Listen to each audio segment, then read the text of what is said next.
Hello everyone, I am the Boring Historian, and I am here to help you today. I know you use this video to fall asleep, so before that, like the video and subscribe to the channel. Also, where are you from and what time are you watching? Now get comfortable and relax. Thomas Hadley wiped the sweat from his brow as he leaned on his scythe. The summer sun beat down on the English countryside, turning the wheat fields into a sea of gold. At 22, he was lean and strong from years of farm work, his skin bronzed by the summer sun. He looked across his father's land with quiet satisfaction. The harvest promised to be good this year. His younger brother James approached, carrying a jug of water. "Thought you might be thirsty," James said, offering the jug. Thomas drank deeply, the cool water a blessing against the July heat. "Thanks." "Did you hear?" James asked, his voice unusually serious. "About the assassination in Sarajevo?" Thomas shrugged. "Some archduke, wasn't it? Foreign affairs. Nothing to do with us. Father says it could mean trouble. Big trouble." Thomas laughed and ruffled his 17-year-old brother's hair. "There's always trouble somewhere in Europe. It'll blow over, just like all the rest." A month later, Britain declared war on Germany. The village square in Thornfield was crowded with young men, their faces a mixture of excitement and apprehension. Recruitment posters plastered every available surface. "Your country needs you," they proclaimed in bold letters beneath the stern gaze of Lord Kitchener. Thomas stood with his friends from the village, their names already inscribed on the volunteer list.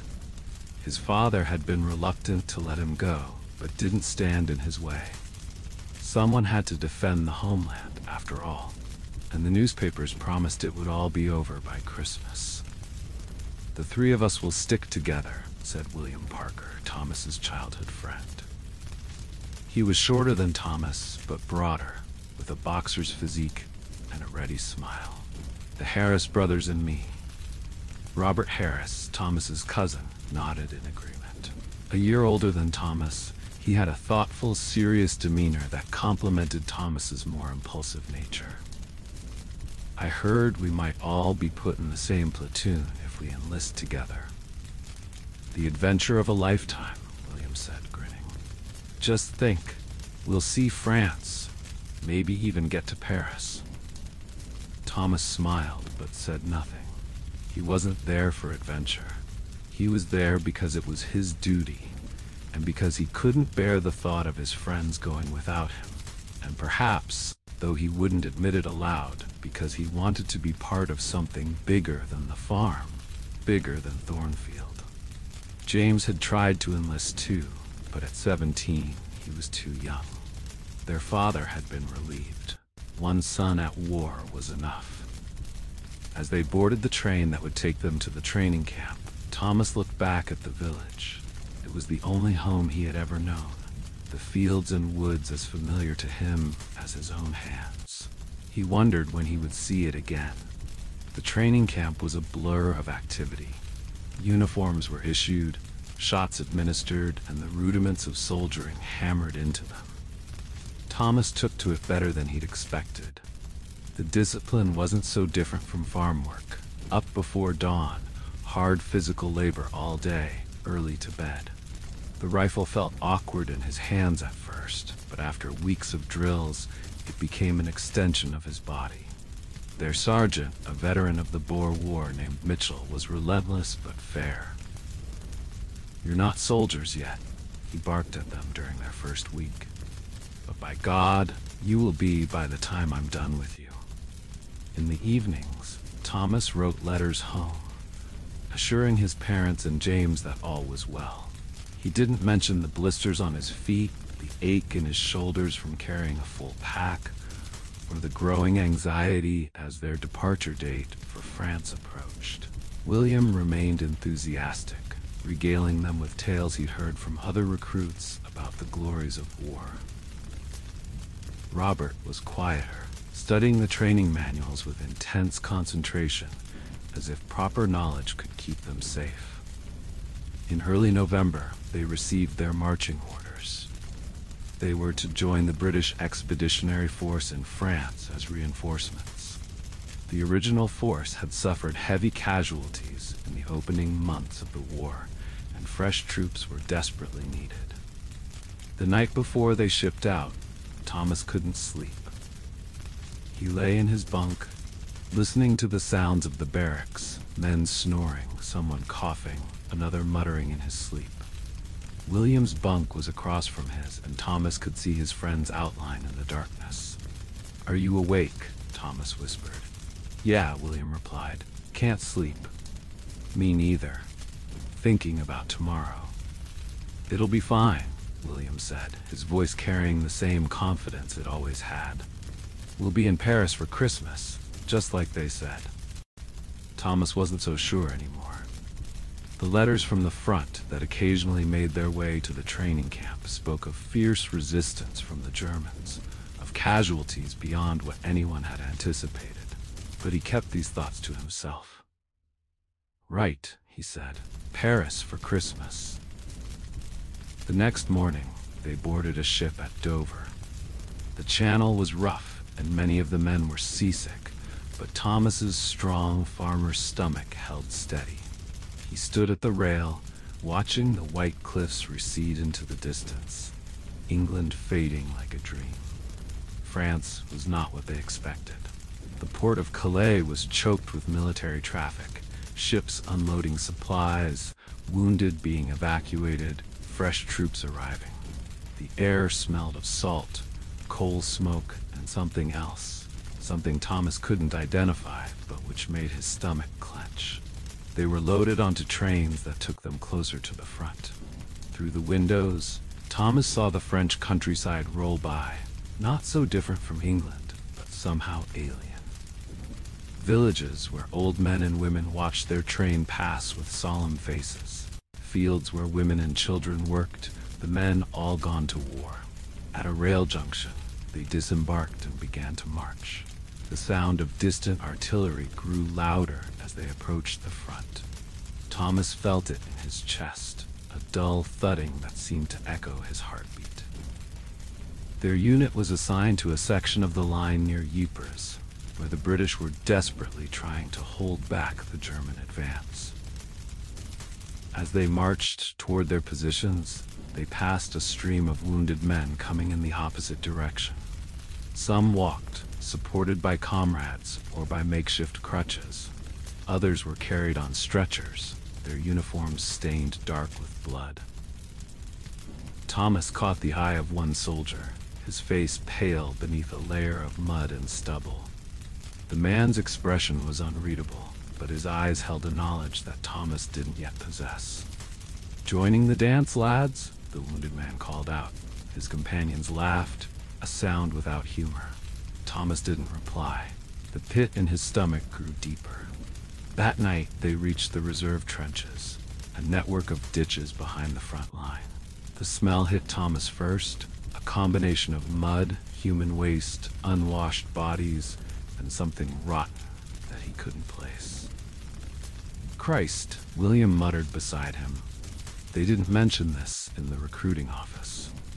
Robert remained silent, his face set in the same concentrated expression he'd worn during training.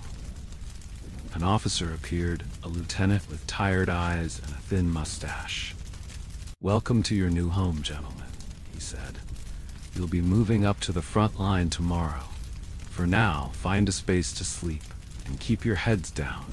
The Germans like to send over a few shells at night, just to keep us on our toes."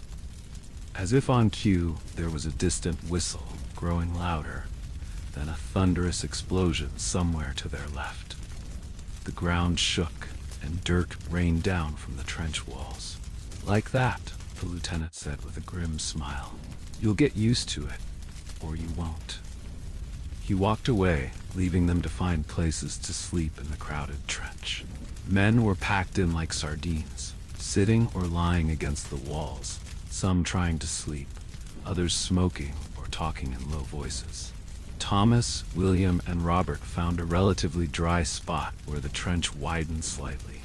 They sat with their backs against the dirt wall, their packs serving as pillows. Well, William said, his earlier enthusiasm notably diminished. Here we are. Here we are, Thomas echoed. He looked up at the narrow strip of sky visible above the trench. Stars were appearing as darkness fell, the same stars that would be shining over Thornfield, over his family's farm. He wondered what his parents and James were doing right now. Sitting by the fire, perhaps, reading his last letter, worrying. Try to get some sleep, Robert advised. Tomorrow will be a long day. Thomas nodded, but sleep seemed impossible with the intermittent shell fire, the strange surroundings, and the knowledge of what waited for them at dawn. Yet somehow, exhaustion won out, and he drifted into a fitful slumber filled with dreams of home. The front-line trench was worse than the reserve, narrower, muddier, and crowded with men who had the hollow-eyed look of those who had seen too much. The parapet was lined with sandbags, and every few yards there was a fire step where men stood to keep watch over no man's land. Their platoon was assigned a section of trench about 50 yards long. Sergeant Mitchell, who had accompanied them from England, explained their duties. 2 hours on watch, 4 hours rest, in rotation. They were to report anything unusual, but not to fire unless fired upon or unless an attack was evident. The boats are about 100 yards across from us, Mitchell said, using the French slang term for Germans that had been adopted by British troops. They're dug in just as we are. Between us is no man's land.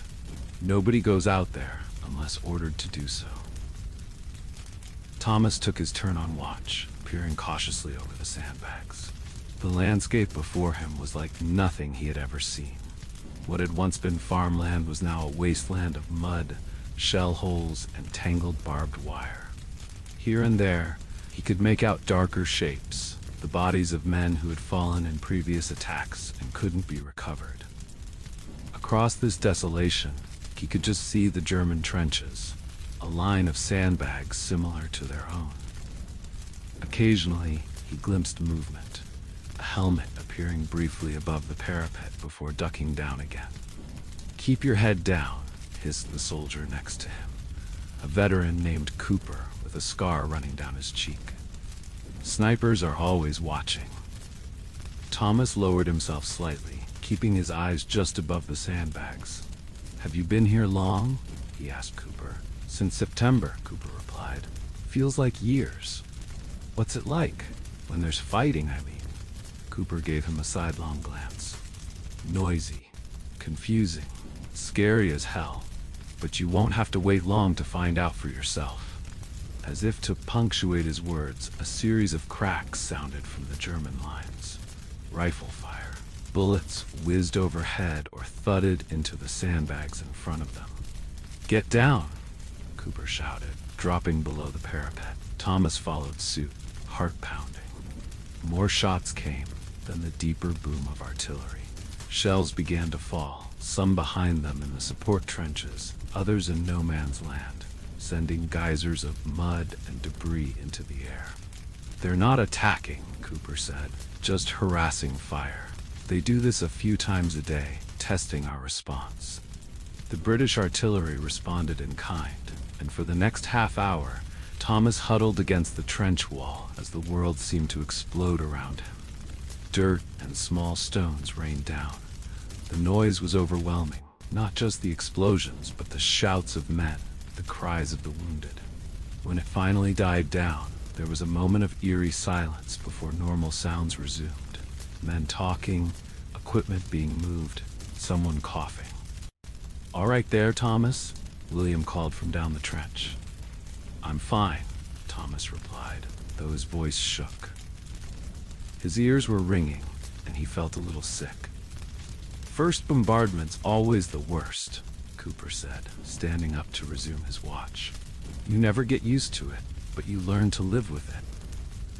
That night, huddled in a dugout, a small chamber excavated into the wall of the trench, Thomas tried to write a letter home. His hands were grimy and the pencil kept slipping. What could he say? That the reality of war was nothing like they had imagined? that he was cold, scared, and already longing for home after just one day. Instead, he wrote platitudes about the camaraderie among the men, the good food, a lie, and the confidence everyone had in a swift victory, another lie. William was quieter than usual, the day's experiences having tempered his enthusiasm. Robert remained stoic, but Thomas could see the tension in his cousin's jaw, the careful control he was exerting over his emotions. "Do you think it will really be over by Christmas?" William asked as they tried to find comfortable positions on the hard earth floor of the dugout. "That's what they say," Robert replied, but his tone suggested he didn't believe it. Thomas said nothing. The war felt like it had been going on forever, though he had only been part of it for a day. The idea that it could end in a matter of weeks seemed absurd now. The next few days fell into a pattern. Watches, meals of tough bread and thin stew, brief periods of rest interrupted by bombardments or false alarms. Thomas's body ached from the constant tension, from sleeping on hard ground, from the cold that seeped into his bones despite the layers of clothing. On their 5th day in the front line, the Germans attacked. It began with an intense artillery barrage that went on for hours. Thomas and his friends huddled in their dugout, flinching with each explosion, unable to hear each other speak over the din. Then, suddenly, the shelling stopped. In the abrupt silence, they heard the officers shouting orders. "They're coming! Man the fire step!" Thomas grabbed his rifle and rushed out of the dugout. All along the trench, men were taking positions, rifles at the ready. Thomas found a spot and peered over the sandbags. Across no man's land, gray figures were emerging from the German trenches, advancing in waves. The British opened fire, rifles cracking all along the line. Thomas raised his own weapon, aimed at a distant figure, and pulled the trigger. The recoil jolted his shoulder. He couldn't tell if he hit anything. Beside him, William fired steadily, his face set in concentration. On his other side, Robert did the same, his movements mechanical, as if he were still on the training ground. The Germans kept coming, their numbers seemingly endless. Some fell under the British fire, but others made it to the barbed wire entanglements in front of the trenches. Machine guns chattered, cutting down men in swathes, but still they advanced. "Fix bayonets," came the order, passed along the line. Thomas's hands trembled as he attached the long blade to the end of his rifle.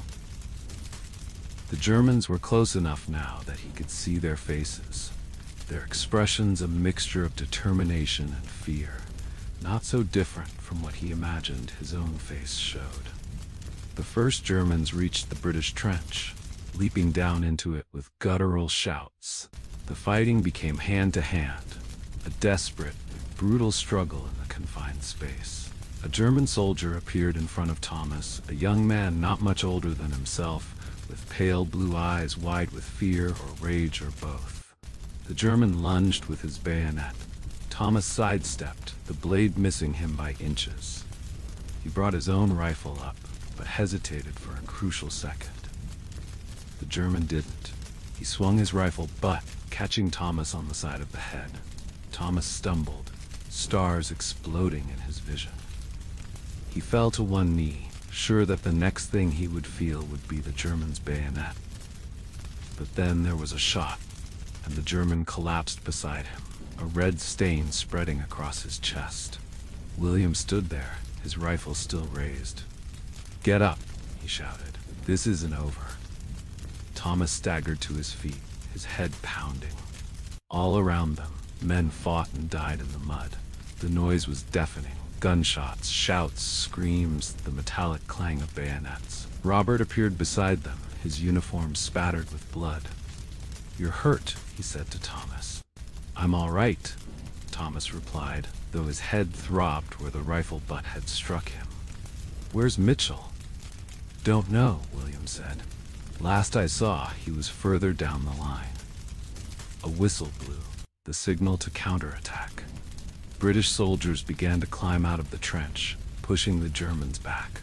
Thomas, William, and Robert followed, scrambling up the muddy wall and into no man's land. It was chaos. Men ran, crawled, or staggered across the broken ground. The air was thick with smoke and the smell of gunpowder. Thomas fixed his eyes on the German trenches ahead and ran, trying not to look at the bodies underfoot. He was halfway across when a shell exploded to his right.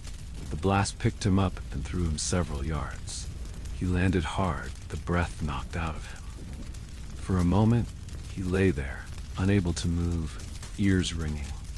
Then strong hands were grabbing him, dragging him back toward the British lines. "I've got you," William's voice came, distant through the ringing. "Just hold on." Thomas tried to speak, to say he could walk, but no words came. He felt himself being pulled along, bumping over the uneven ground.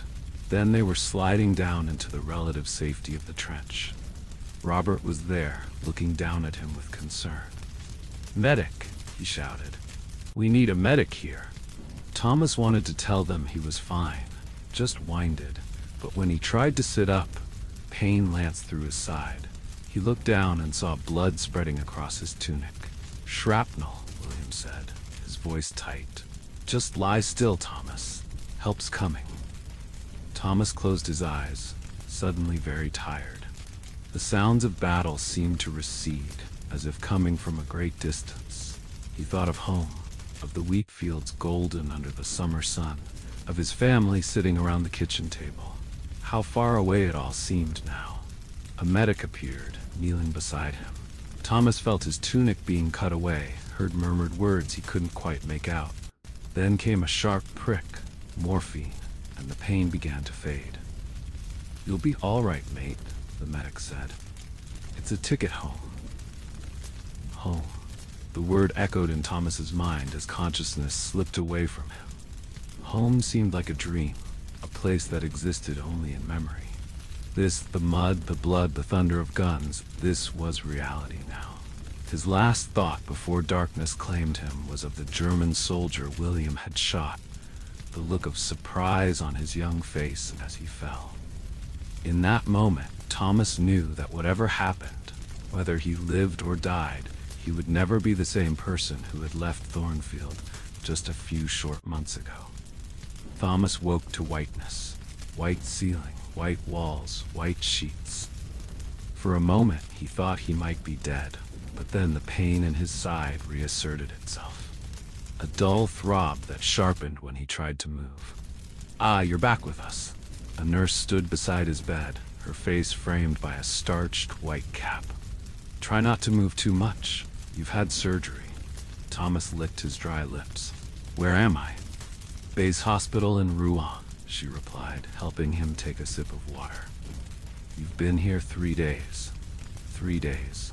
Thomas tried to remember what had happened after he was wounded, but his memory was a blur of pain and disjointed images. "My friends," he said, "William Parker and Robert Harris. Do you know?" The nurse shook her head. "I'm sorry, I don't know. There are hundreds of men coming through here every day." A doctor came by later, a brisk man with tired eyes who checked Thomas's wound and pronounced it healing well. "You were lucky," he said. "The shrapnel missed your vital organs. You should make a full recovery." "When can I rejoin my unit?" Thomas asked, though the thought of returning to the trenches filled him with a dread he was ashamed to acknowledge. The doctor raised an eyebrow. "Eager to get back, are you? Most men are happy for a reprieve." He made a note on Thomas's chart. "Not for at least 6 weeks, possibly longer. We'll see how you heal." As the days passed, Thomas's strength slowly returned. He was moved from the surgical ward to a recovery ward, where he shared a long room with dozens of other wounded men. Some were missing limbs, others had bandaged heads or chests. Many had the blank, thousand-yard stare that Thomas was beginning to recognize, the look of men who had seen too much. He made inquiries about William and Robert whenever he could, but no one seemed to know anything. It was as if they had vanished into the vast machine of the war. In mid-December, a letter arrived from home. Thomas recognized his mother's handwriting on the envelope and tore it open eagerly. The letter was dated November 30th. His mother wrote of everyday things: the weather, news from the village, James helping with the winter preparations on the farm. She mentioned that they hadn't heard from him in a while and hoped he was well. There was no mention of his wounding, so the news clearly hadn't reached them yet. At the end of the letter, she wrote, "We pray for you every day, Thomas. For you and William and Robert and all the brave boys from Thornfield. Come home safe to us." Thomas folded the letter carefully and put it under his pillow. He would write back tomorrow, he decided. He would tell them he was in the hospital, but recovering well. He wouldn't mention the terror he had felt, the young German he had almost killed, the nightmares that woke him sweating and shaking in the night. A week before Christmas, a familiar voice roused Thomas from a doze. "Well, look at you, lying about while the rest of us do the fighting." Thomas opened his eyes to see William standing at the foot of his bed, grinning. His friend looked thinner, his face more weathered, but he was wonderfully, miraculously alive. "William?" Thomas tried to sit up too quickly and winced at the pain in his side. William came around to the chair beside the bed. "Easy there, old man. Don't undo all the doctor's good work." Thomas gripped his friend's hand. "I thought I didn't know if—" "I know," William said, his smile fading. "I thought the same about you when they carried you away."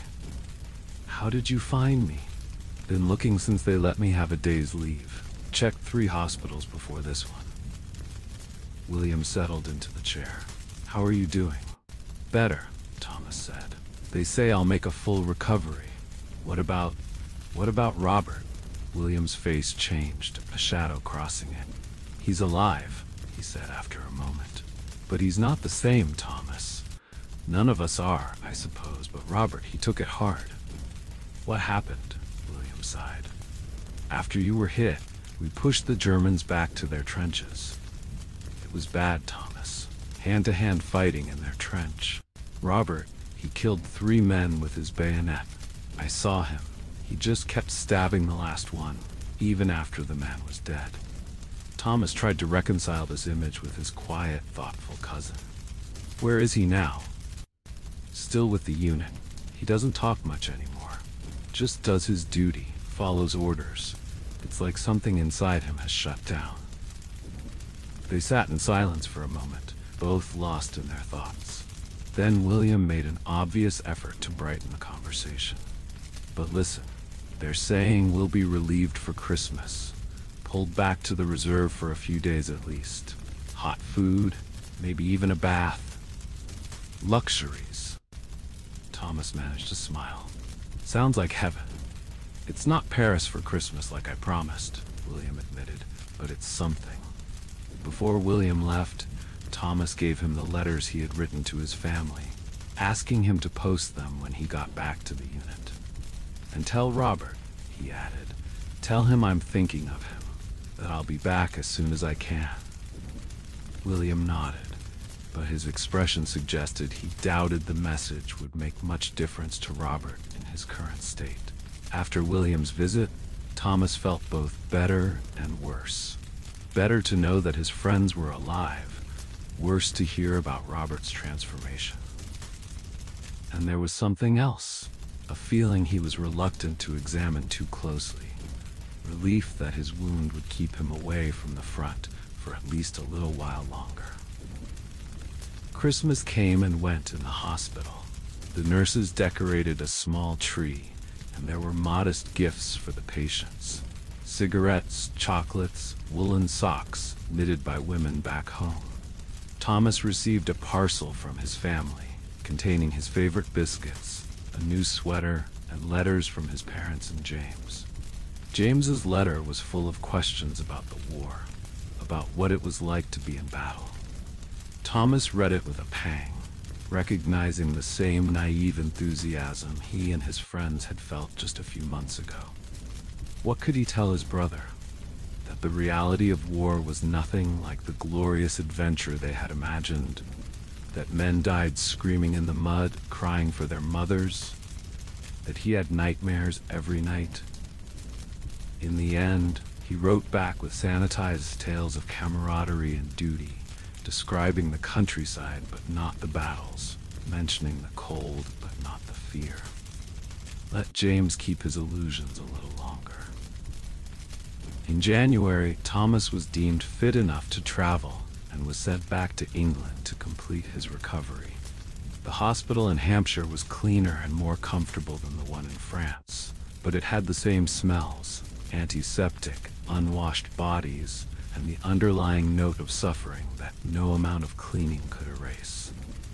As he grew stronger, Thomas began to help with small tasks around the ward, writing letters for men whose hands had been injured, reading to those with bandaged eyes, simply sitting with those who seemed lost in their own dark thoughts.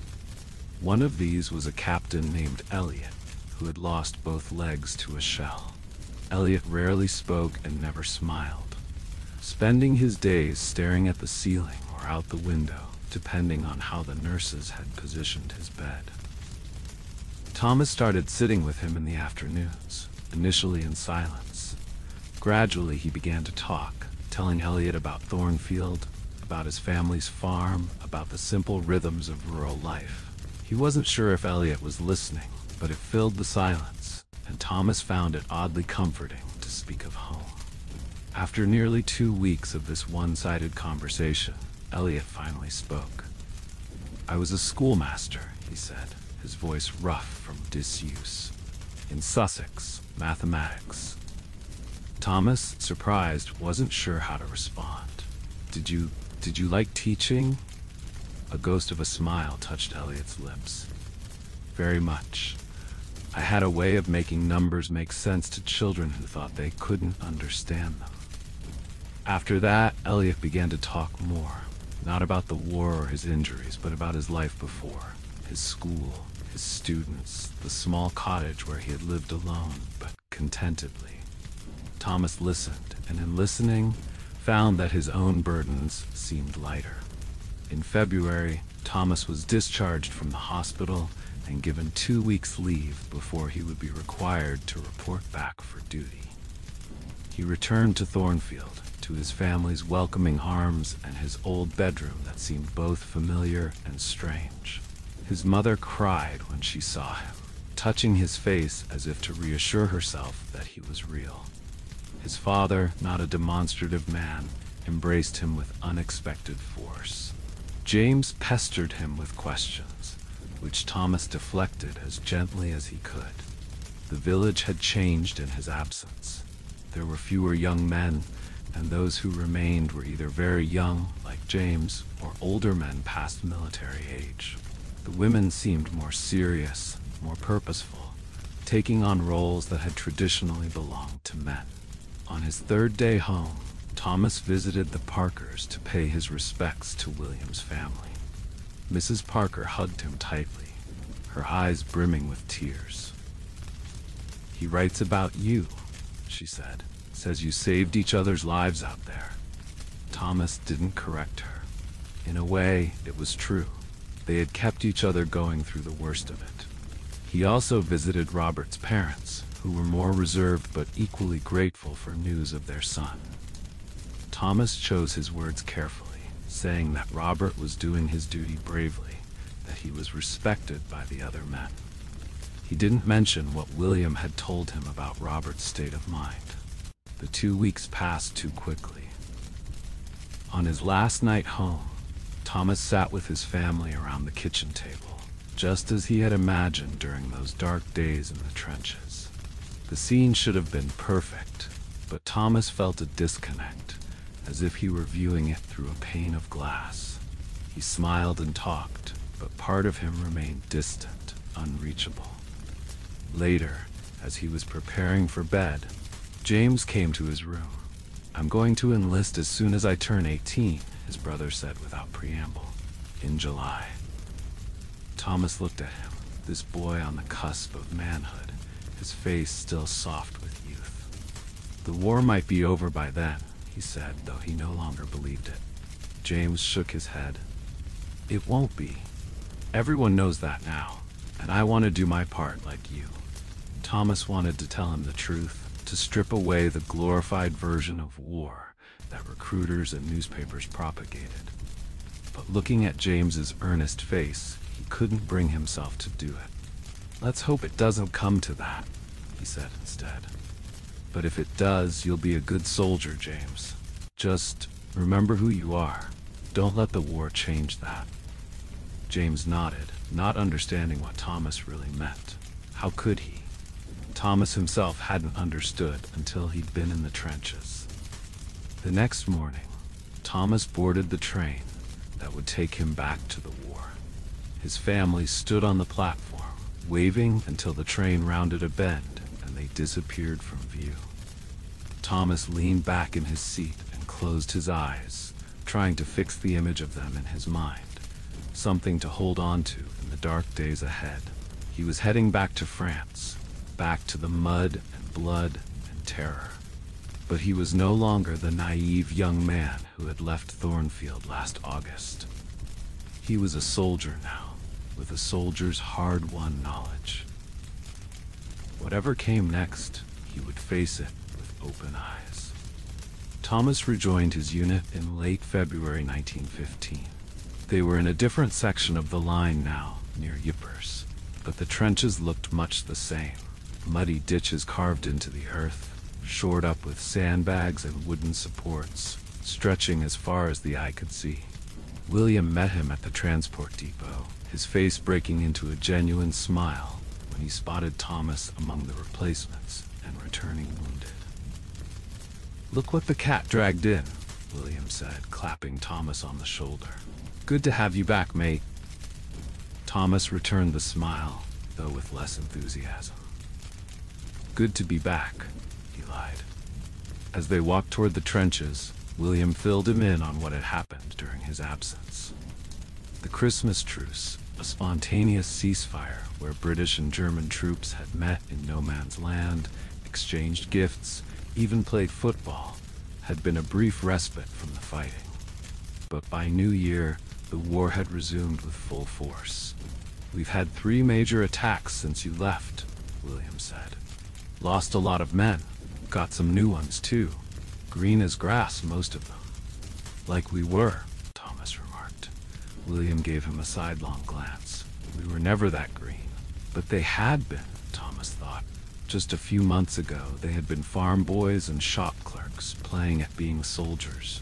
Now they were veterans, with all that implied. "What about Robert?" Thomas asked. William's face darkened. "Same as before. Does his duty, follows orders, keeps to himself." "Has he had any letters from home?" "Wouldn't know. He doesn't talk about personal things. Doesn't talk much at all, really." They reached the communication trench that would lead them to the front line. It was deeper than Thomas remembered, the walls reinforced with wooden planks in places. Duck boards had been laid on the floor of the trench to provide a walking surface above the worst of the mud, though they were often submerged.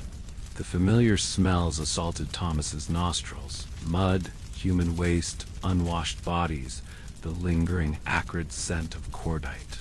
He had almost forgotten how bad it was. Or perhaps he had deliberately pushed the memory away during his time in England.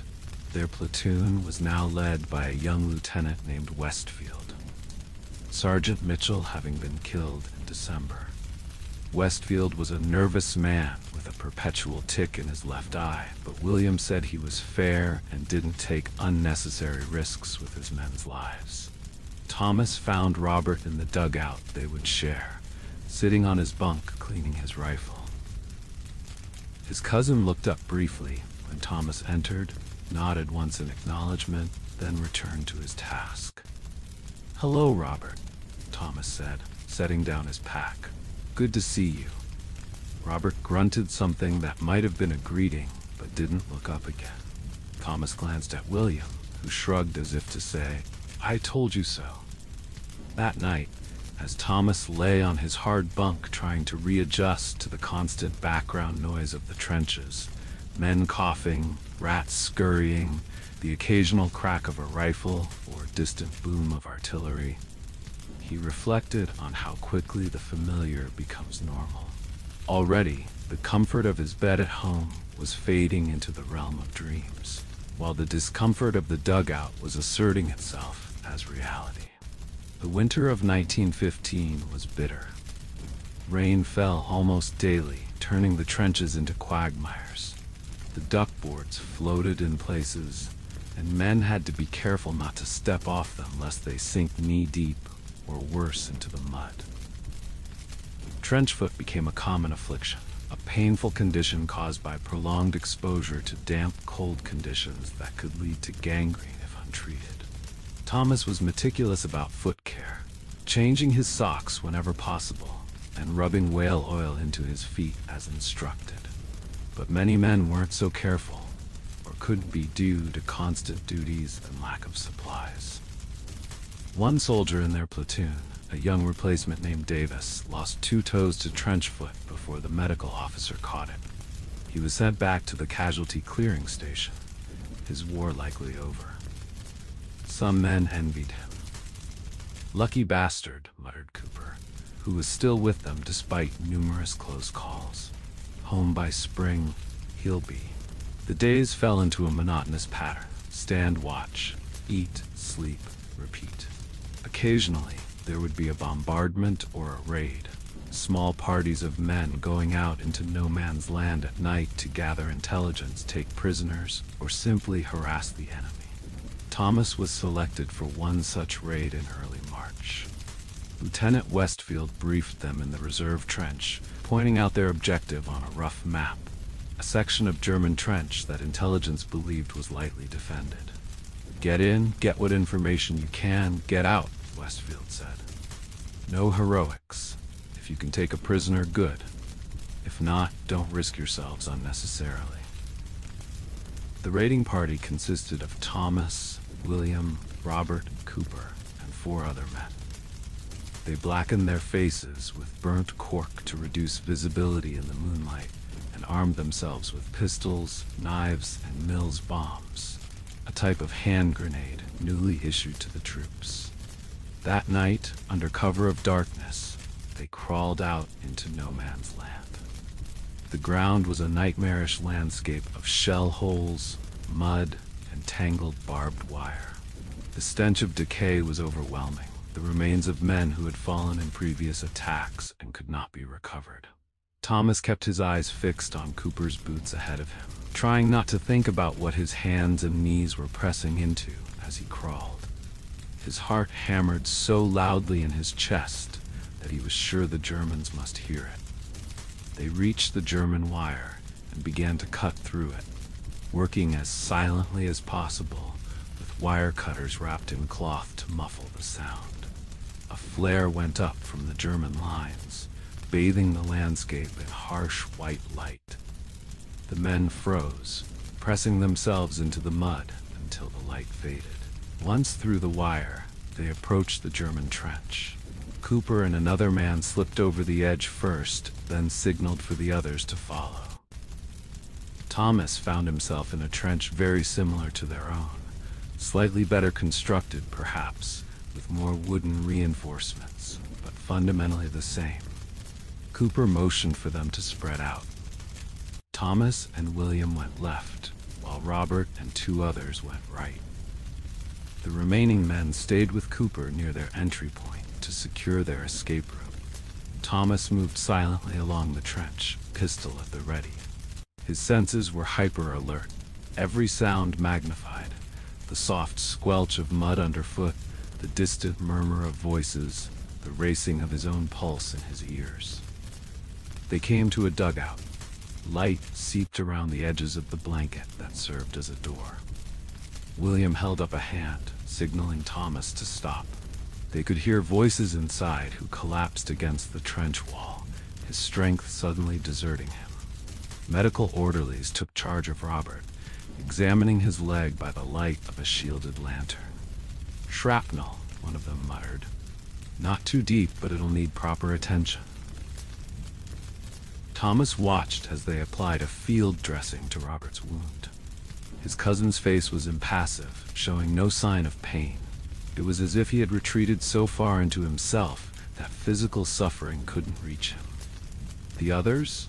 Thomas asked the officer in charge, a captain he didn't recognize. Not back yet, the captain replied.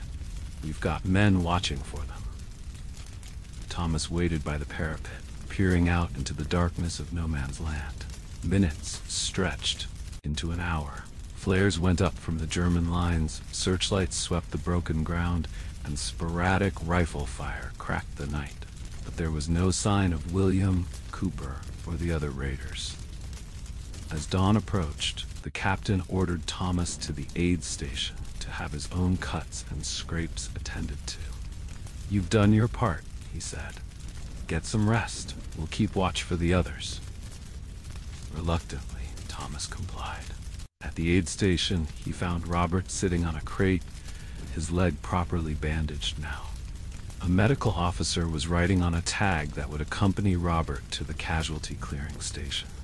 You'll be going back for a while, Thomas said, sitting beside his cousin. Robert nodded, his face still unreadable. Is there anything you want me to tell them when I write home? Thomas asked. For a moment, he thought Robert wouldn't answer.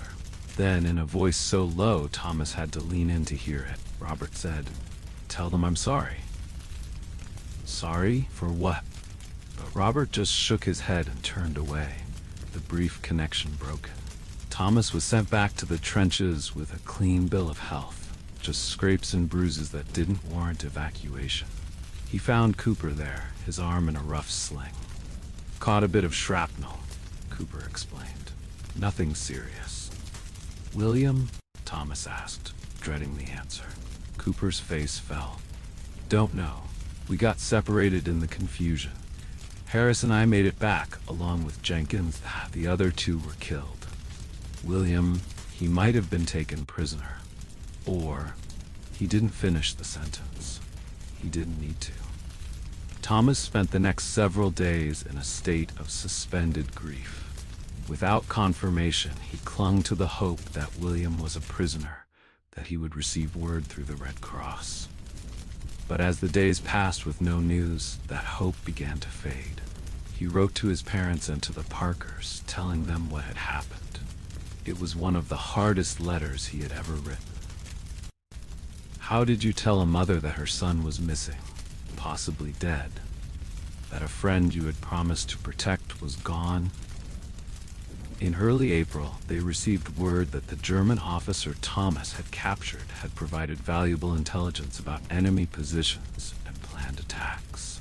Lieutenant Westfield announced that Thomas was to receive a commendation for his actions during the raid. Thomas accepted the news with a numb nod. What was a commendation compared to the loss of his friend? What good were words on paper when William might be lying unburied in no man's land or suffering in a German prison camp? The spring of 1915 brought a new horror to the Western Front: poison gas. On April 22nd, the Germans released clouds of chlorine gas against French colonial troops near Ypres.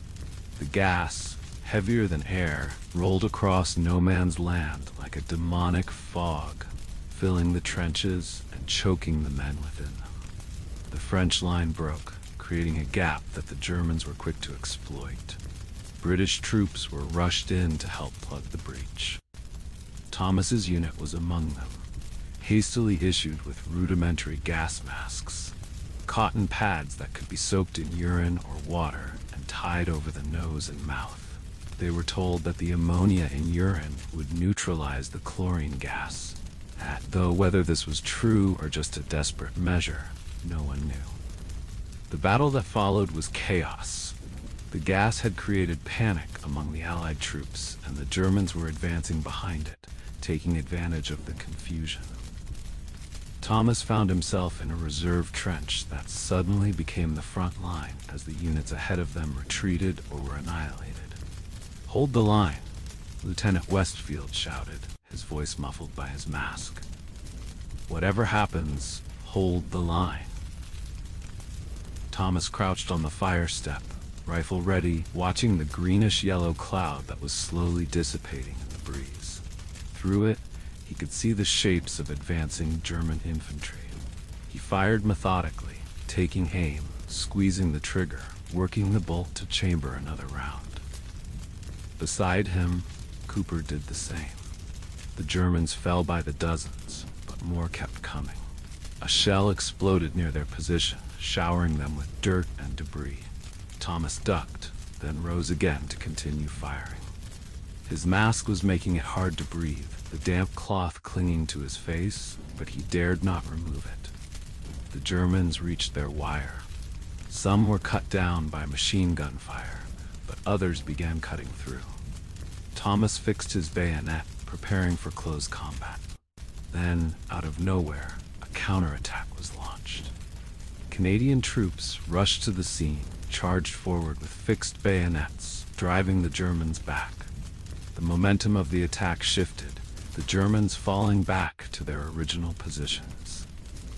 By nightfall, the line was stabilized, though at a terrible cost. The trenches were filled with the dead and dying, many with the distinctive blue-tinged faces of gas victims, their lungs destroyed by the chlorine. Thomas helped carry the wounded to the aid station, a grim procession that continued throughout the night. Some men were beyond help, gasping for breath that wouldn't come, their eyes bulging in their tortured faces. The doctors did what they could, administering morphine to ease the passing of those they couldn't save. In the aftermath of the gas attack, Thomas wrote to his brother James, abandoning his previous reticence about the realities of war. "This is not a glorious adventure," he wrote. "It is hell on earth. Men die in ways you cannot imagine. If you still have a choice when July comes, choose life, not this. Stay home. Help father with the farm. That is honorable work too." But even as he wrote the words, he knew it was futile. The recruiting offices were still full of young men eager to do their part, still believing in the cause despite the mounting casualties. James would be among them, just as Thomas and his friends had been. In May, Robert returned to the unit. His leg had healed, leaving him with a slight limp that was not severe enough to warrant a discharge. He seemed even more withdrawn than before, speaking only when spoken to, performing his duties with mechanical precision. Thomas tried several times to engage him in conversation, to reach the cousin he had once known, but Robert remained distant, as if he had built walls around himself that no one could penetrate. Summer brought a brief respite from the worst of the conditions. The mud dried, making movement easier. The constant rain gave way to sunshine, which raised spirits even as it brought new discomforts, heat, flies, and the intensified stench of decay from no man's land. In June, Thomas received a letter from William's mother. She had been informed by the War Office that William was officially listed as missing, presumed dead. She thanked Thomas for his friendship to her son and enclosed a photograph of William in his civilian clothes, standing proudly outside the family shop. Thomas pinned the photograph inside his tunic, next to his heart. He had long since accepted that William was gone, but the official acknowledgement brought a fresh wave of grief. That night, alone on watch, he allowed himself to weep silently for his friend, for the young man with dreams of adventure who would never see Paris, never return to Thornfield, never grow old. The summer and fall of 1915 saw a series of offensives along the Western Front, each promising to be the breakthrough that would end the war, each ultimately failing to achieve significant gains despite enormous casualties.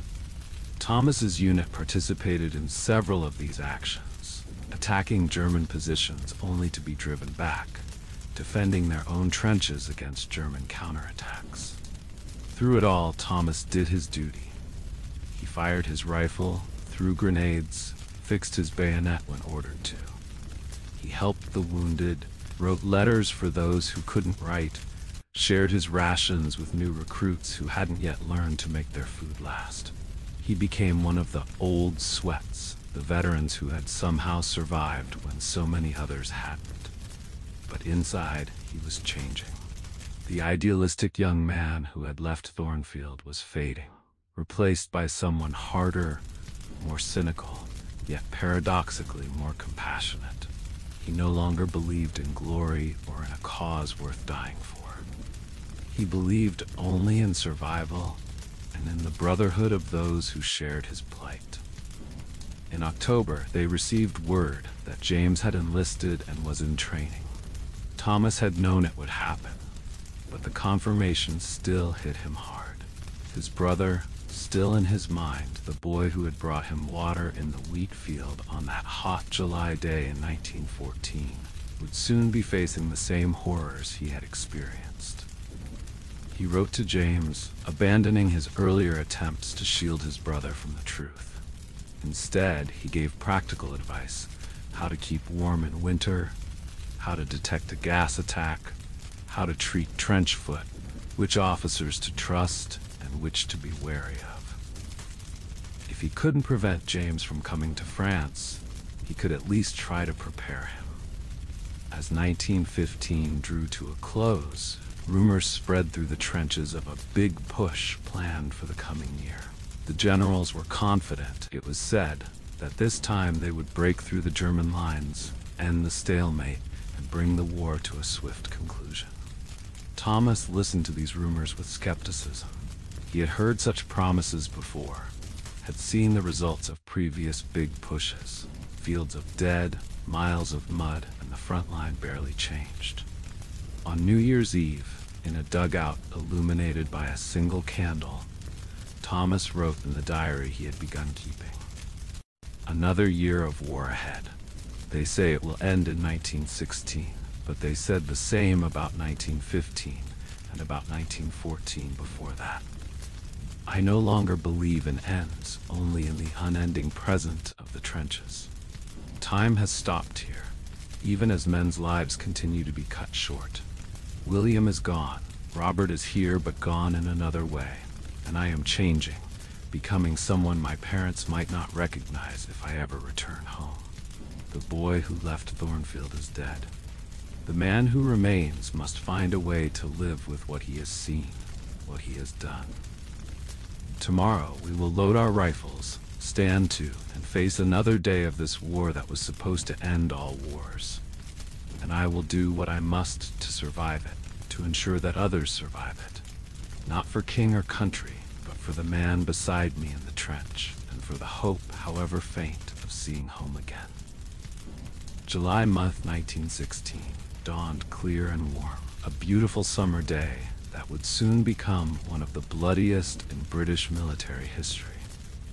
Thomas stood in the trench, waiting with thousands of other men for the whistle that would send them over the top in the first wave of the Battle of the Somme. The preceding week had seen the heaviest artillery bombardment of the war thus far. For 7 days, British guns had pounded the German lines, firing over 1.5 million shells. The noise had been constant, deafening, making conversation impossible and sleep nearly so. The ground shook with each impact, as if the very earth were convulsing in pain. The bombardment had two purposes: to destroy the German defenses and to cut the barbed wire that protected their trenches. The generals were confident it had succeeded in both. The men in the trenches were not so sure. Thomas checked his equipment one last time: rifle cleaned and loaded, bayonet fixed, gas mask in its pouch, Mills bombs in his pockets, extra ammunition, water bottle, emergency rations. Around him, other men did the same, their faces tense beneath a forced casualness. Cooper, now a corporal, moved along the line, ensuring everyone was ready. He stopped beside Thomas. "Ready for the big show?" he asked, his voice betraying none of the anxiety Thomas knew he must be feeling. Thomas nodded. "As ready as I'll ever be." Cooper clapped him on the shoulder. "Stay close to me. We'll get through this together." Thomas glanced down the trench at Robert, who stood alone, his face impassive as he methodically checked his rifle. In the 2 years since they had enlisted together, Robert had spoken perhaps 100 words to Thomas.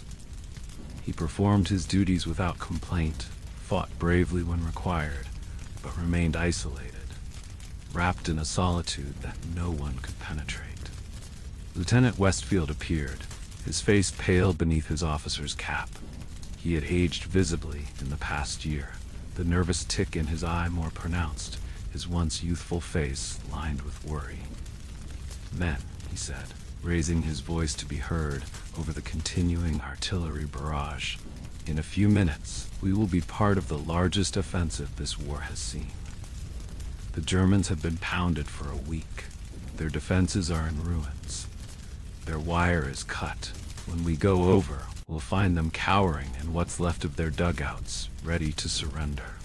The men nodded, wanting to believe it. Thomas exchanged a glance with Cooper, seeing his own skepticism reflected there. They had heard such assurances before. "Remember your training," Westfield continued. "Advance in lines at a walking pace. Keep dressing to the right. No running ahead, no lagging behind. The artillery will continue to move forward in front of us, providing a creeping barrage that will keep the Germans down until we're upon them." He checked his watch. 5 minutes. Get ready." The men shuffled into position, forming up in lines in the trench. Thomas found himself between Cooper and a young replacement whose name he didn't know. The boy, for he was hardly more than that, was visibly trembling, his face the color of parchment.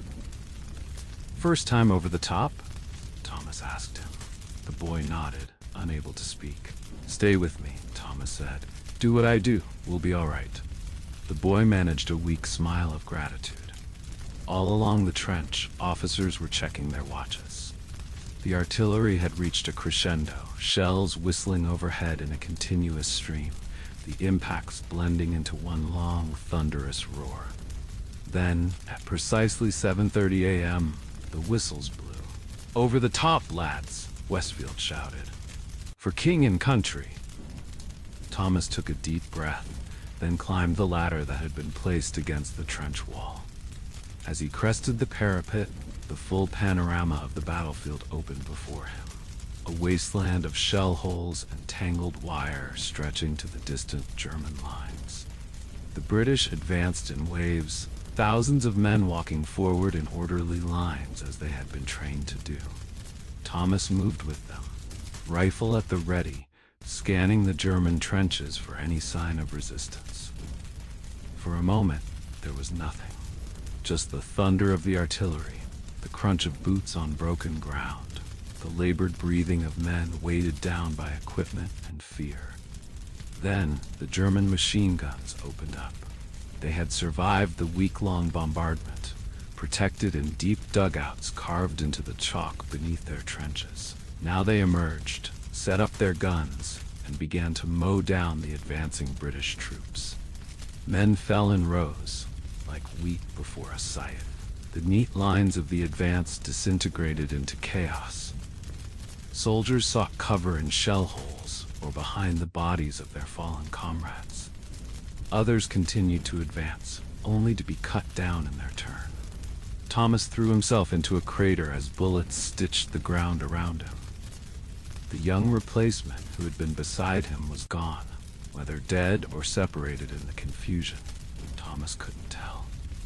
Cooper landed beside him, cursing steadily. "The bloody wire isn't cut," he shouted over the din. The bombardment didn't work. Thomas peered over the edge of the crater. He could see now what Cooper meant. The German barbed wire entanglements were largely intact, creating a barrier that slowed the British advance, channeling men into killing zones covered by machine guns. "What do we do?" Thomas asked.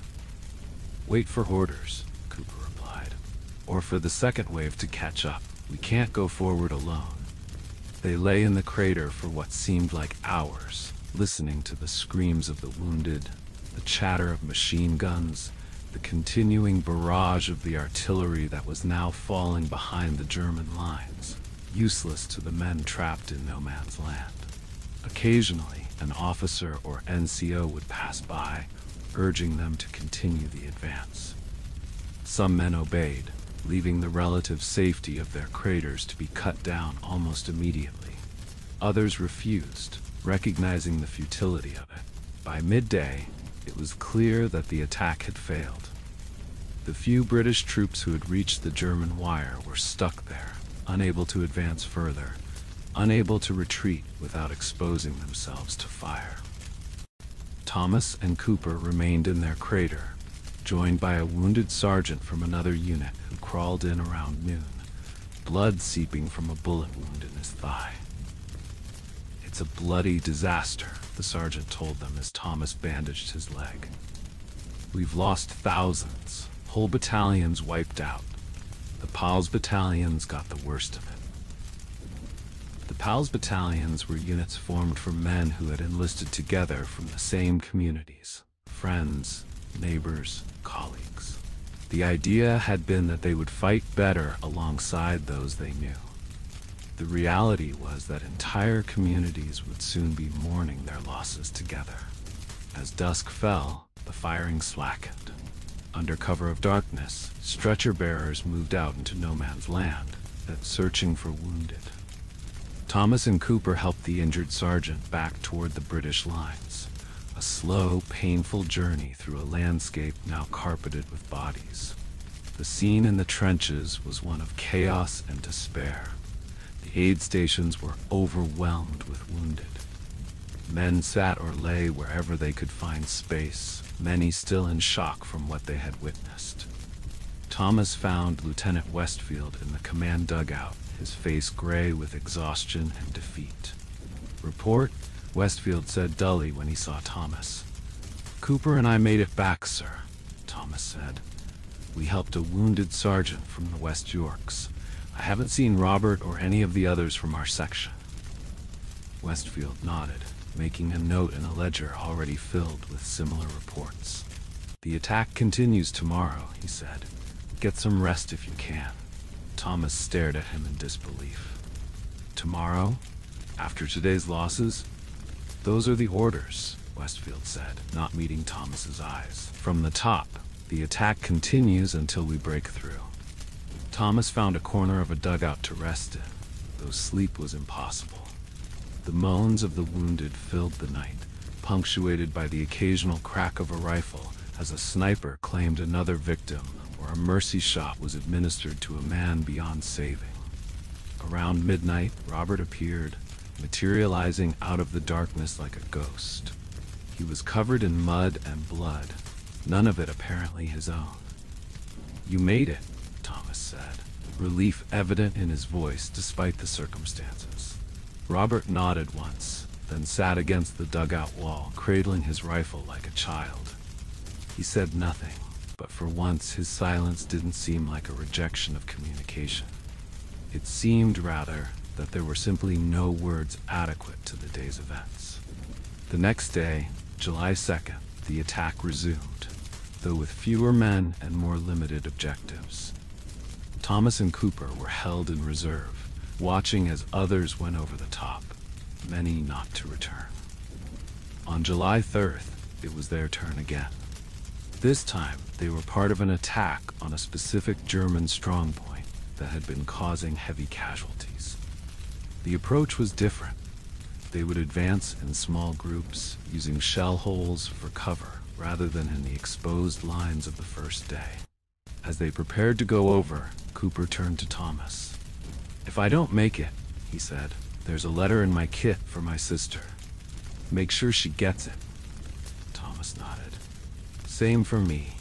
Letter to my parents in my left breast pocket." They clasped hands briefly, then followed their new officer, a young lieutenant fresh from England named Pierce, up the ladder and into the wasteland of no man's land. The attack was no more successful than the previous ones, though the casualties were fewer due to the changed tactics.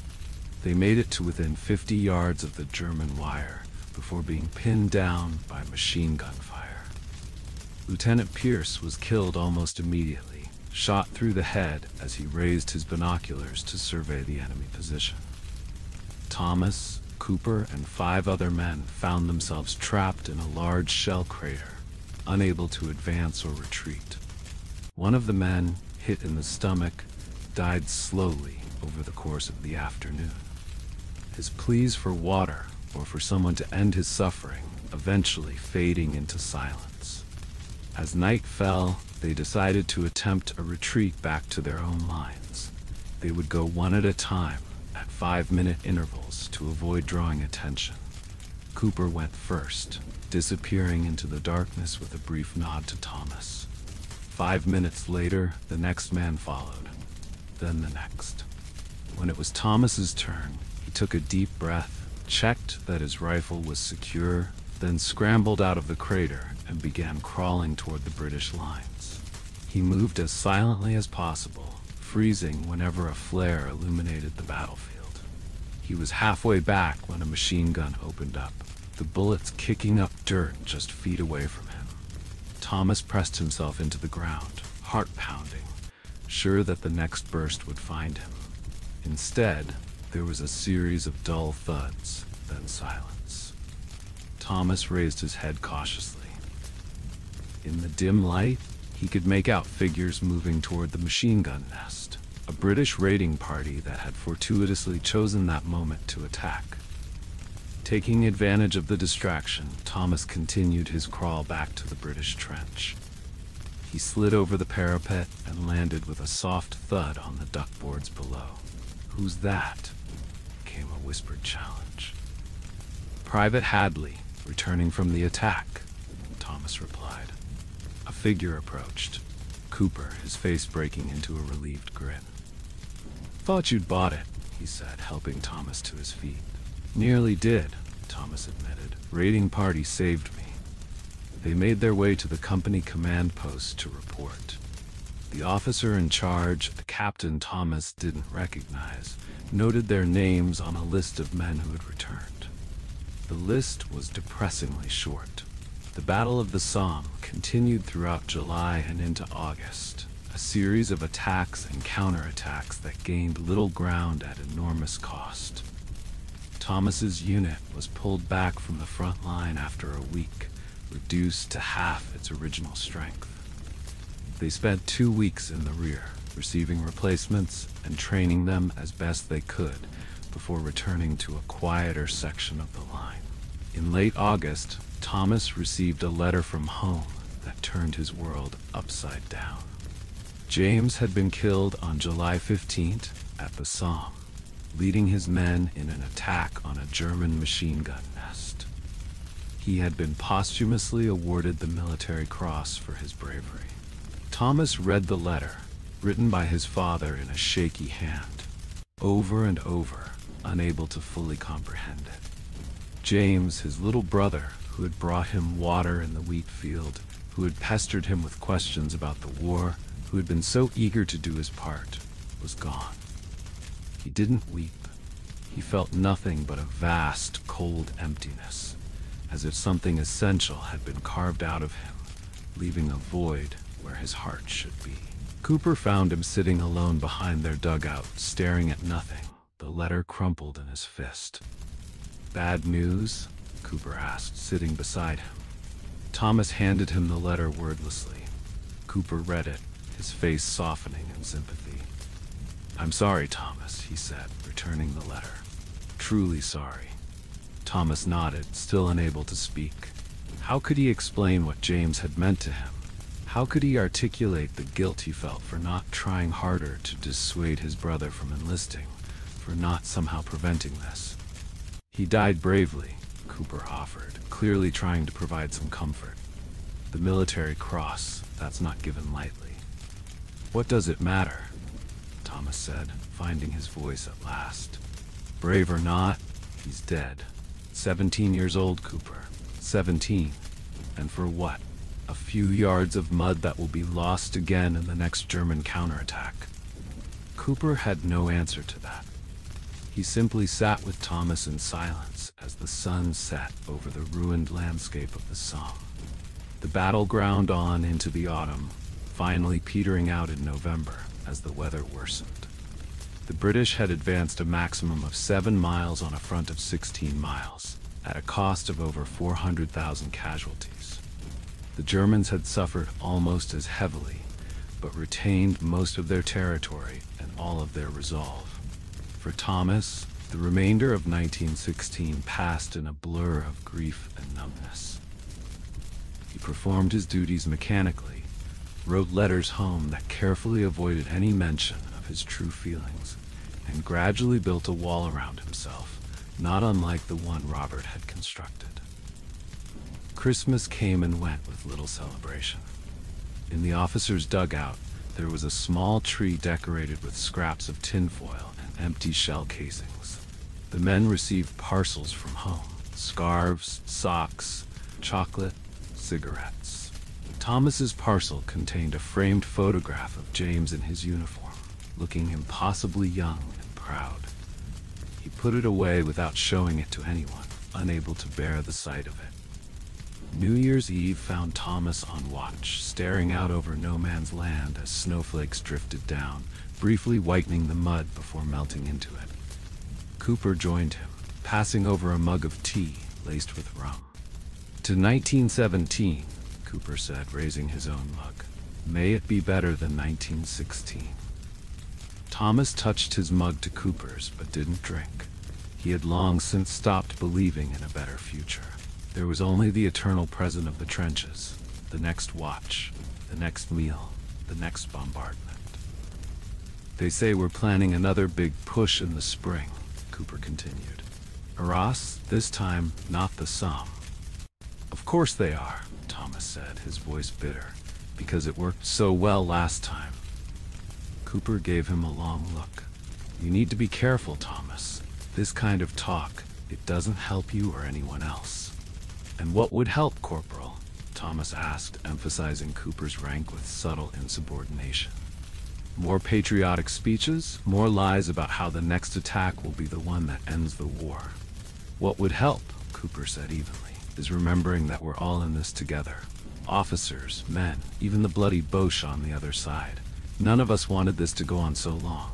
None of us expected this." He gestured at the wasteland before them.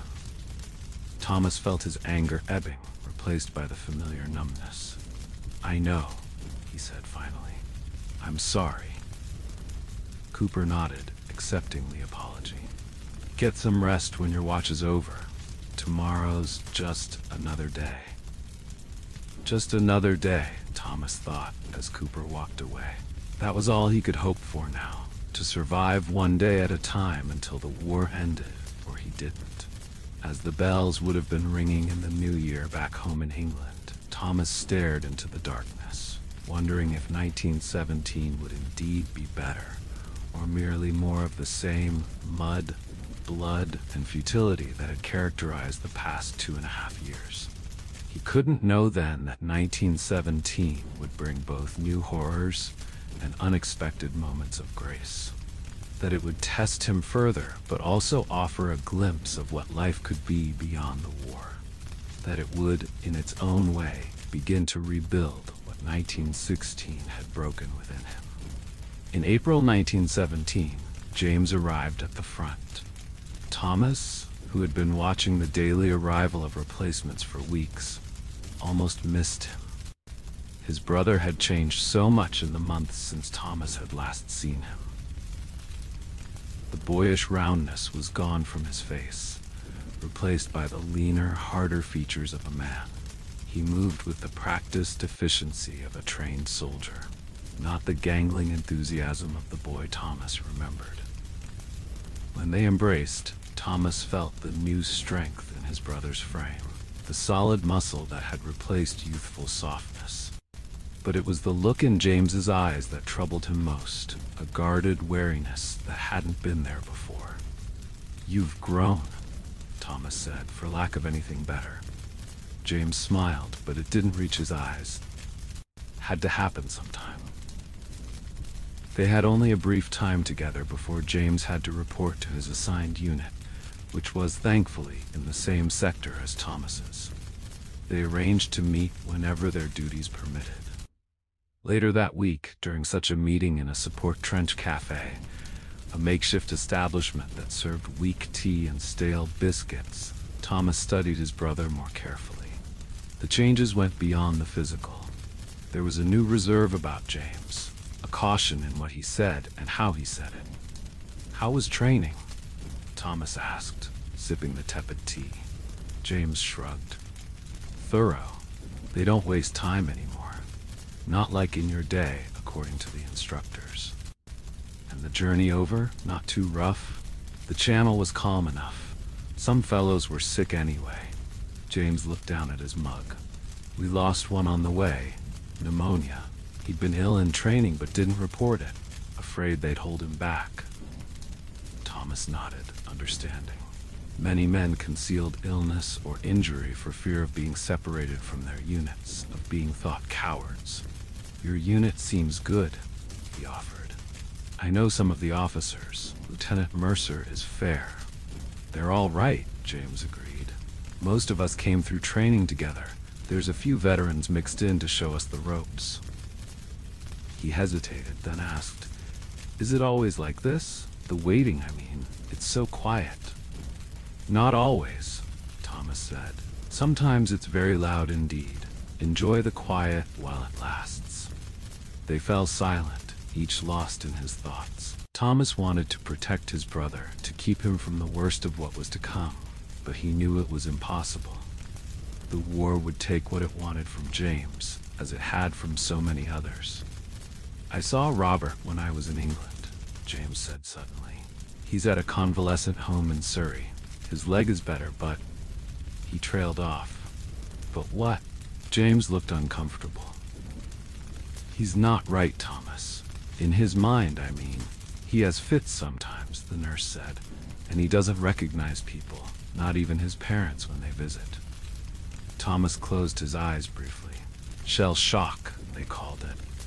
The mysterious affliction that turned strong men into trembling wrecks, that emptied their eyes of all expression and filled them with unspeakable horrors only they could see.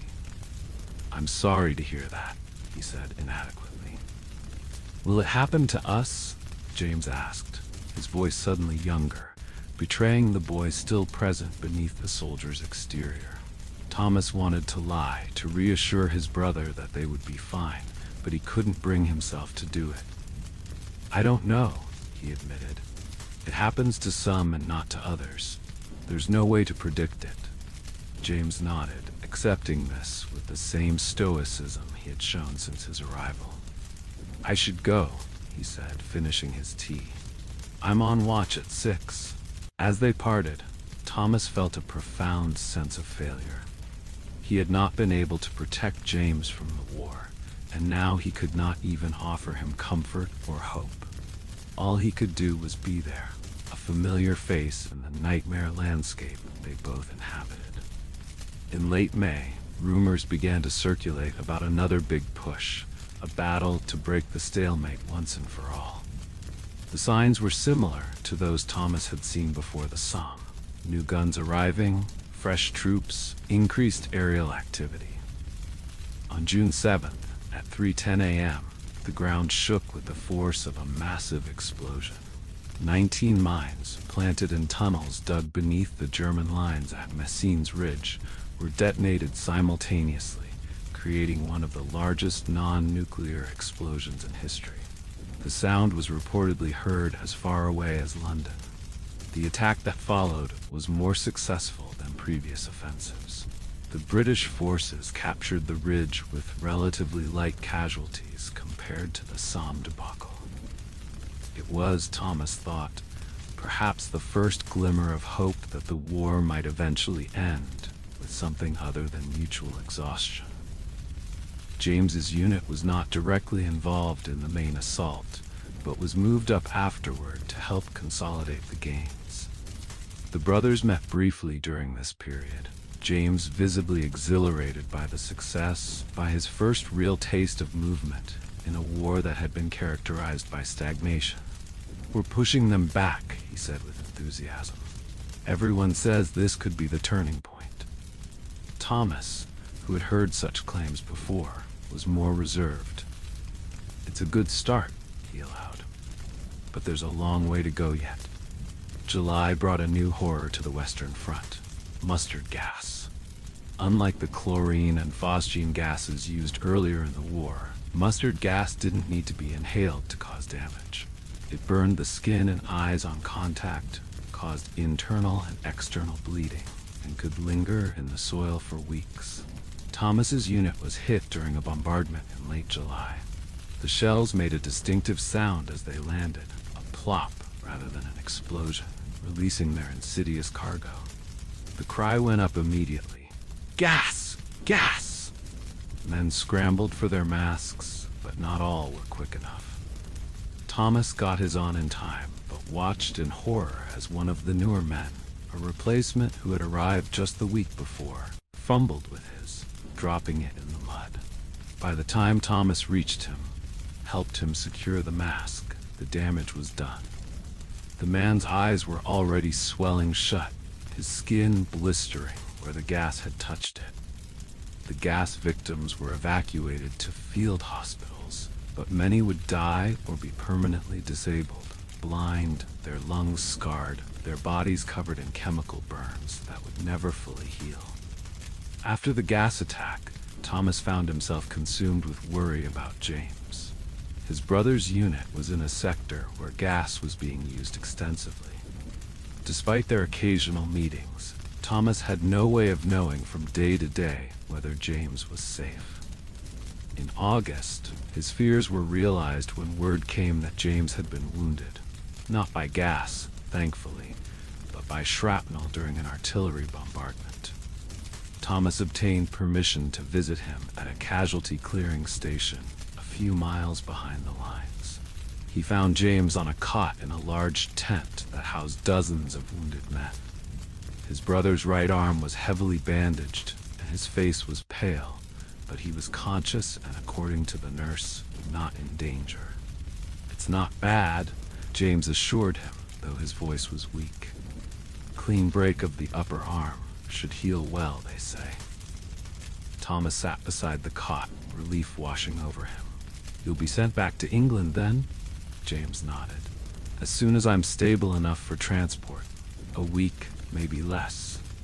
Thomas couldn't help the surge of gratitude he felt. James would be out of danger, at least for a while. "That's good," he said. "Very good." "I'm sorry to leave you here alone," James said, his eyes troubled. "Don't be ridiculous," Thomas replied firmly. "I'm glad you're going home. You can recover properly there." "I'll come back," James said, as if needing to affirm his courage. "As soon as I'm healed." Thomas wanted to say, "No, stay there, stay safe." But he knew such words would only hurt his brother's pride, would suggest Thomas thought him a coward or unequal to the task. Instead, he squeezed James's good hand. "I know you will, but take your time.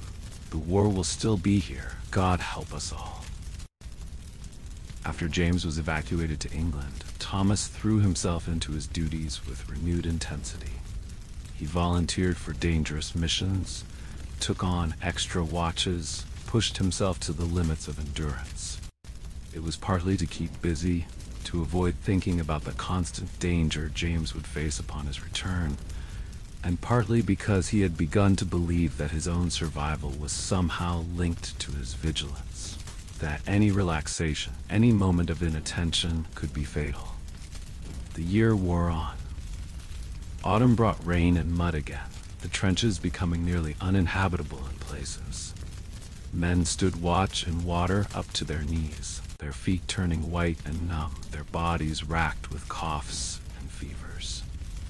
In October, Thomas received a letter from James, written from the convalescent home where he was recovering.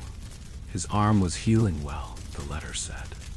He had seen Robert, who was in the same facility, but in a different ward for those with nervous conditions. Robert had recognized him this time, James wrote, and they had talked for a short while, before Robert became agitated and had to be sedated. The letter concluded with news that James expected to be declared fit for duty by December and would likely return to France early in the new year. Thomas folded the letter carefully and tucked it into his pocket, his heart heavy. In November, the war took yet another turn with the Russian Revolution and Russia's subsequent withdrawal from the conflict. The Germans, now able to transfer troops from the Eastern Front to the West, would be stronger than ever. As Christmas approached, morale among the British troops reached a new low. 3 years of war had drained their optimism, their belief in swift victory, replaced by a grim determination to simply endure. The promised breakthrough never seemed to materialize, each offensive gaining little ground at enormous cost. Thomas spent Christmas Day in the front line, the third Christmas of the war. There was an unofficial truce of sorts. Neither side fired unless fired upon, but there was no fraternization like that first Christmas. The gulf between the opposing armies had grown too wide, the hatred too entrenched. In the evening, Thomas sat in a dugout with a few of his men, sharing a bottle of rum that had been part of the special Christmas ration. They reminisced about Christmases past, about family traditions and childhood memories. Thomas spoke of the Christmas mornings at his family's farm, of the simple gifts and his mother's special breakfast, of the walk to church through snow-covered fields. As he spoke, the images in his mind seemed impossibly distant, like scenes from a story he had once read, rather than events from his own life. The man who had experienced those peaceful Christmases was a stranger to him now, a naive boy who had known nothing of the world's capacity for horror. Yet as he looked around at the faces of his men, illuminated by the flickering light of a single candle, he felt a different kind of connection. A brotherhood forged in the shared experience of suffering, in the daily struggle for survival. These men, from diverse backgrounds and different parts of Britain, had become his family in a way he could never have imagined before the war. As the rum loosened tongues and lowered guards, one of the men began to sing a carol. Silent Night, of all things, its message of peace, a poignant contrast to their surroundings. Others joined in hesitantly, then with growing confidence, their voices blending in the close confines of the dugout. Thomas didn't sing, but he listened, something tight in his chest gradually easing. For that brief moment, as the familiar melody filled the space, the war receded and they were just men together, sharing a moment of beauty amid the ugliness that had become their lives. The moment passed, as all moments do. The song ended, conversation resumed, and eventually, men drifted off to their bunks or to their watch duties.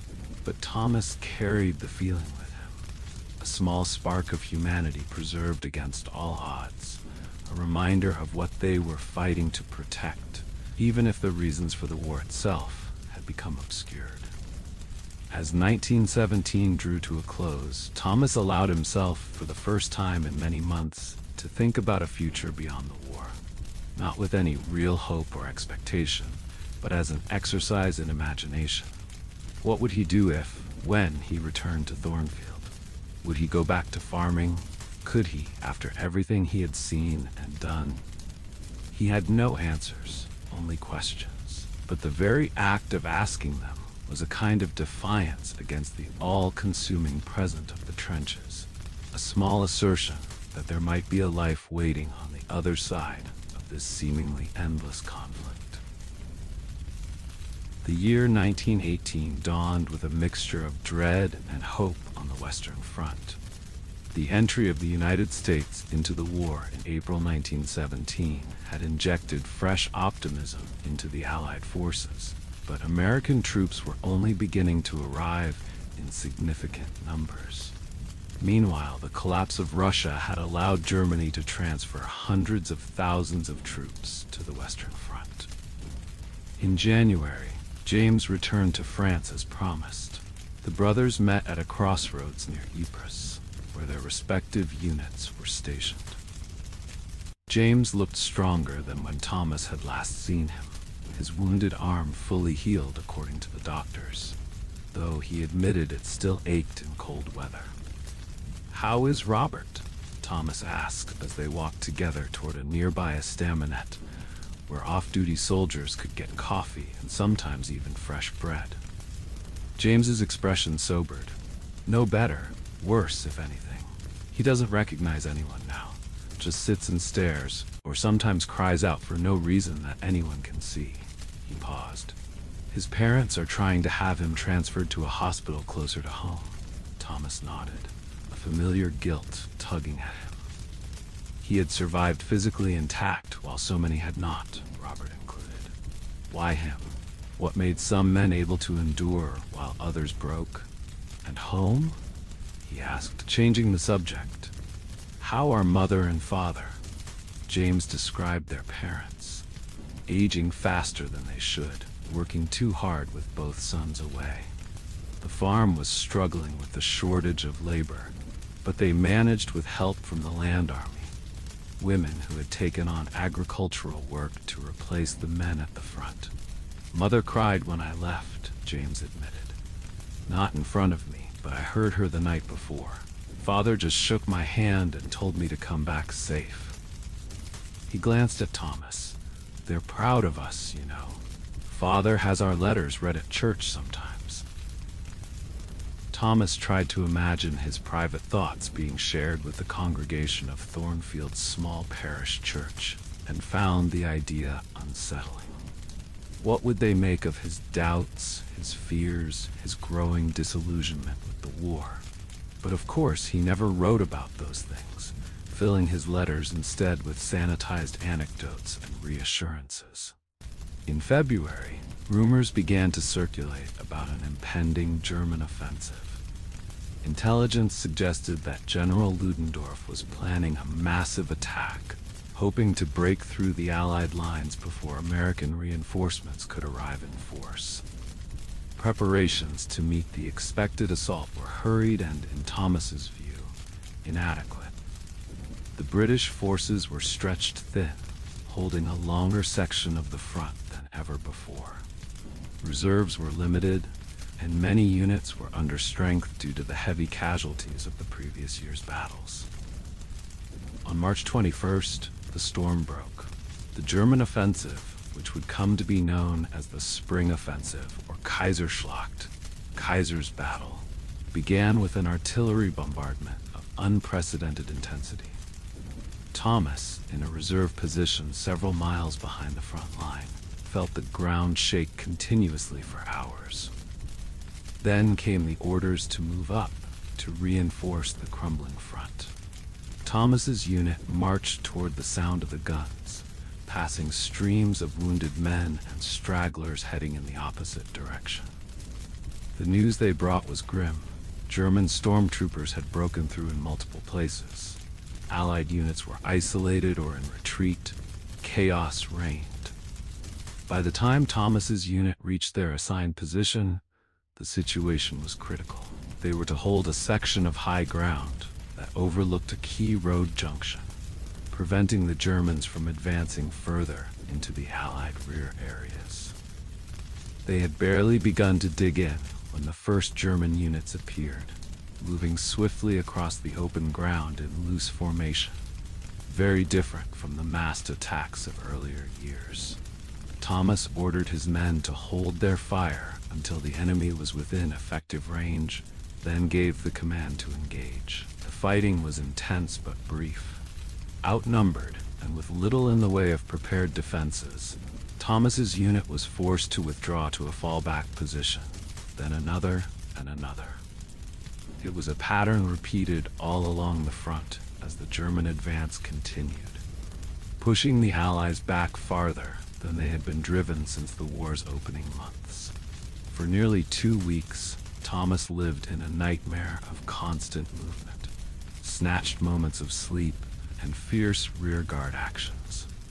His unit, like many others, was gradually whittled down by casualties until it was at less than half strength. Replacements arrived, often young and inadequately trained, some lasting only hours before joining the growing lists of dead and wounded. Through it all, Thomas had no news of James.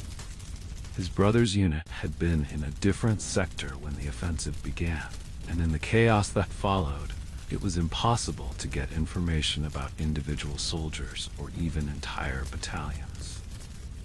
The German advance finally began to slow in early April, the momentum of the offensive blunted by lengthening supply lines, exhausted troops, and stiffening Allied resistance. New defensive positions were established, and a semblance of order returned to the front. It was then, at a field dressing station where he had gone to have a minor wound treated, a gash on his arm from a shell fragment, that Thomas heard James's name mentioned. "Hadley?" the medical orderly said, looking up from his clipboard. "Had a Hadley through here 2 days ago. James, I think it was. Chest wound, serious but not critical. Would that be a relative?" Thomas felt a cold weight settle in his stomach. "My brother? Where was he sent?" The orderly consulted his records. "Casualty clearing station near Doullens, then on to a base hospital if he was stable enough for transport." Thomas immediately sought permission to visit the clearing station. His captain, understanding the urgency, granted him 12 hours leave, all he could spare given their depleted numbers. The journey to Doullens was a chaotic one. The roads were clogged with military traffic, ambulances, supply trucks, artillery pieces being moved to new positions. Thomas eventually caught a ride on an empty ambulance, returning to the clearing station after delivering wounded to a railhead. The clearing station was a collection of tents and hastily erected wooden structures, overflowing with casualties from the recent fighting. Doctors and nurses moved quickly from patient to patient, performing triage, emergency surgeries, and basic treatment before evacuating the wounded to better-equipped facilities further from the front.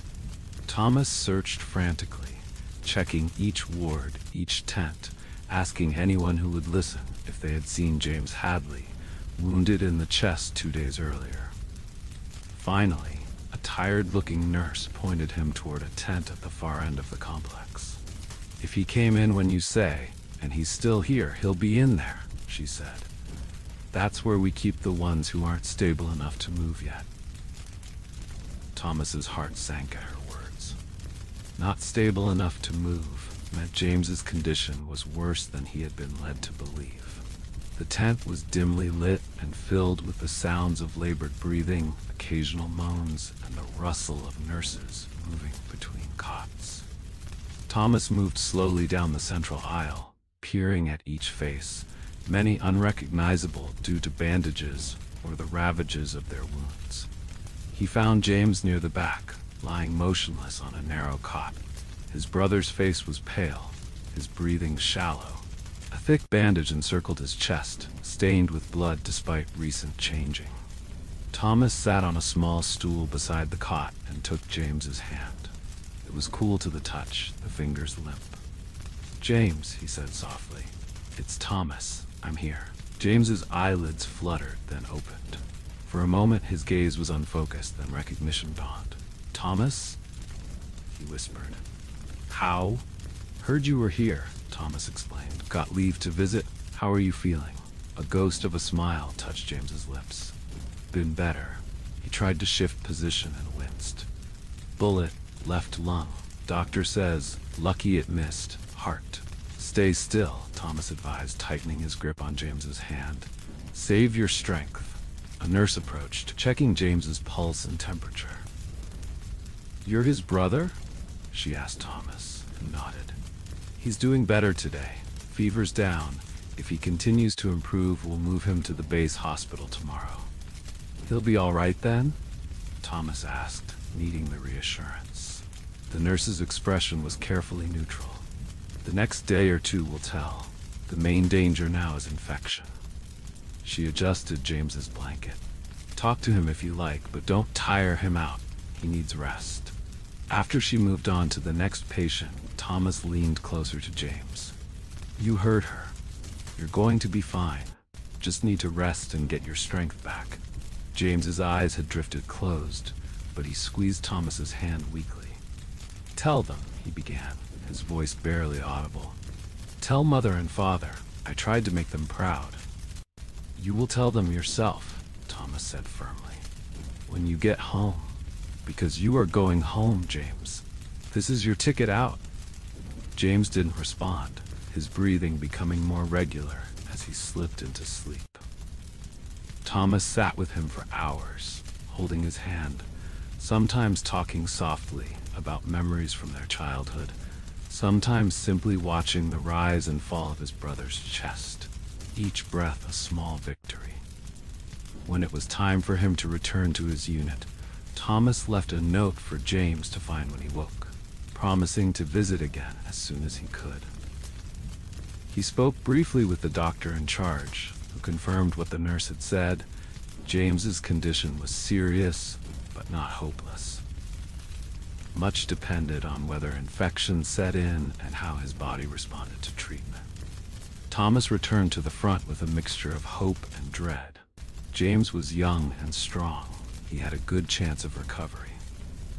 But Thomas had seen too many men succumb to wounds that initially seemed survivable, had written too many letters of condolence to the families of soldiers who had died not in battle, but in the days or weeks afterward from infection, hemorrhage, or surgical complications. April brought more German attacks, though not with the same intensity as the March offensive. The Allies bent but did not break, yielding ground when necessary, but inflicting heavy casualties on the attackers.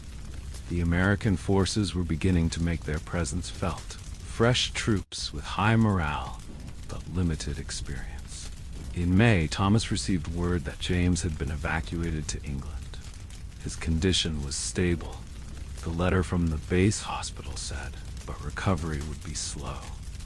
The bullet had caused significant damage to his lung, and complications had necessitated the removal of a portion of it. James would likely be discharged from the army as no longer fit for service. Thomas felt an overwhelming relief at the news. James was alive, and more importantly, would not be returning to the front. One of them, at least, would survive this war.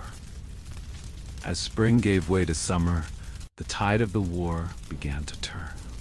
The German offensives had gained ground, but failed to achieve their strategic objectives of splitting the Allied armies or forcing a negotiated peace. Now, with their own casualties mounting and American reinforcements arriving in ever greater numbers, the Germans found themselves in. The journey home was surreal. After years of restricted movement within the narrow confines of the war zone, the freedom to travel, to cross the Channel, to move through England without the constant backdrop of artillery fire, felt unnatural. The civilian world, with its relative normality, its people going about their business without the immediate threat of death, seemed fragile and precious to Thomas, yet also strangely trivial. He arrived in Thornfield on a cold December afternoon. The village looked much as he had left it, though with subtle changes. Buildings slightly more weathered, gardens less meticulously tended, fewer men on the streets. Thomas walked from the station to his family's farm, his kit bag over his shoulder, his uniform drawing glances from those he passed. His mother saw him first, looking up from where she was feeding chickens in the yard. She froze for a moment, then ran to him, embracing him with a fierceness that broke through some of his emotional numbness. She felt smaller in his arms than he remembered, more fragile, though her grip was strong. "Thomas," she whispered against his chest. "My boy, you're home." His father emerged from the barn, wiping his hands on a cloth. The older man hesitated, then approached, his weathered face showing more emotion than Thomas could ever recall seeing there. They shook hands, then, awkwardly at first, embraced. "Welcome home, son." his father said gruffly. "It's good to have you back." Inside the farmhouse, Thomas found James propped up in a bed that had been moved to the ground floor sitting room. His brother was pale and thin. His breathing labored even at rest, but his eyes brightened at the sight of Thomas. "About time," James said, his voice weaker than in his letters, but carrying the same spirit. "Been waiting for you to do all the chores I can't manage." Thomas smiled, the expression feeling stiff on his face, as if his facial muscles had forgotten how. "Typical," he replied, falling into their old pattern of brotherly banter, lying about while others do the work. But beneath the light words, Thomas was shocked at James's condition. His brother looked older than his 19 years, his face gaunt, his once strong frame wasted. The chest wound had clearly taken a greater toll than James's letters had suggested. Later, after James had tired and fallen asleep, Thomas sat with his parents at the kitchen table. His mother placed a cup of tea before him. Real tea, with milk and sugar, a luxury he had almost forgotten. And his father poured a small measure of whiskey into it, another luxury. "The doctor comes twice a week," his mother explained, her hands nervously smoothing the tablecloth. "He says James's lung will never fully recover, but with proper care, he can still have a good life. Limited, but good." "What about you?" his father asked, studying Thomas's face. "Any wounds we should know about?" Thomas shook his head. "Nothing serious. Been lucky, I suppose." His father's expression suggested he understood what Thomas didn't say, that not all wounds were visible, that some ran deeper than flesh. The days that followed established a new routine. Thomas helped his father with the farm work, which had become increasingly difficult for the older man to manage alone. He spent time with James, reading to him, playing chess, talking about inconsequential things while avoiding the subject of the war. In the evenings, he sat with his parents, listening to local news, discussing the farm's needs, plans for the spring planting. On the surface, it was a peaceful existence, a return to the rhythms of rural life that had been disrupted by 4 years of global conflict. But Thomas moved through it like a ghost, present but not fully engaged. He performed tasks efficiently but without joy, spoke when spoken to, but rarely initiated conversation, slept fitfully and woke from nightmares he couldn't or wouldn't describe. His parents watched him with concern, but didn't press. They had seen other returned soldiers, had witnessed the similar distance in their eyes, the careful way they moved through the world, as if expecting danger at every turn. They gave Thomas space, hoping that time would heal whatever wounds he carried within. Christmas came, a subdued affair compared to pre-war celebrations, but heartfelt nonetheless. The family attended church, where the vicar spoke of peace and remembrance, of gratitude for those who had returned and prayer for those who had not. Thomas sat stiffly in the pew, aware of the glances from other parishioners, the sympathetic nods, the respectful distance most kept, uncertain how to approach this young man who had seen things they could only imagine. After the service, Mrs. Parker, William's mother, came to speak with him. She had aged considerably, her hair now entirely gray, deep lines etched around her eyes and mouth. But her embrace was warm, her eyes kind as she looked up at Thomas. "William always spoke of you in his letters," she said. "Said you were the steadiest man he knew, the one everyone relied on when things were bad." Thomas struggled to respond, the mention of William opening a wound he had tried to keep closed. "He was a good friend," he managed finally. "The best. I miss him." Mrs. Parker nodded, her eyes bright with tears she didn't shed. "We all do, but I'm glad you're home, Thomas. William would be glad too." As December gave way to January 1919, Thomas received his official discharge papers. The war was over, at least for him. He was a civilian again, though he didn't feel like one. The army offered him a chance to remain in service, to become part of the occupation forces in Germany, or to train new recruits, but Thomas declined. He had seen enough of military life. James's health improved slowly with the coming of spring.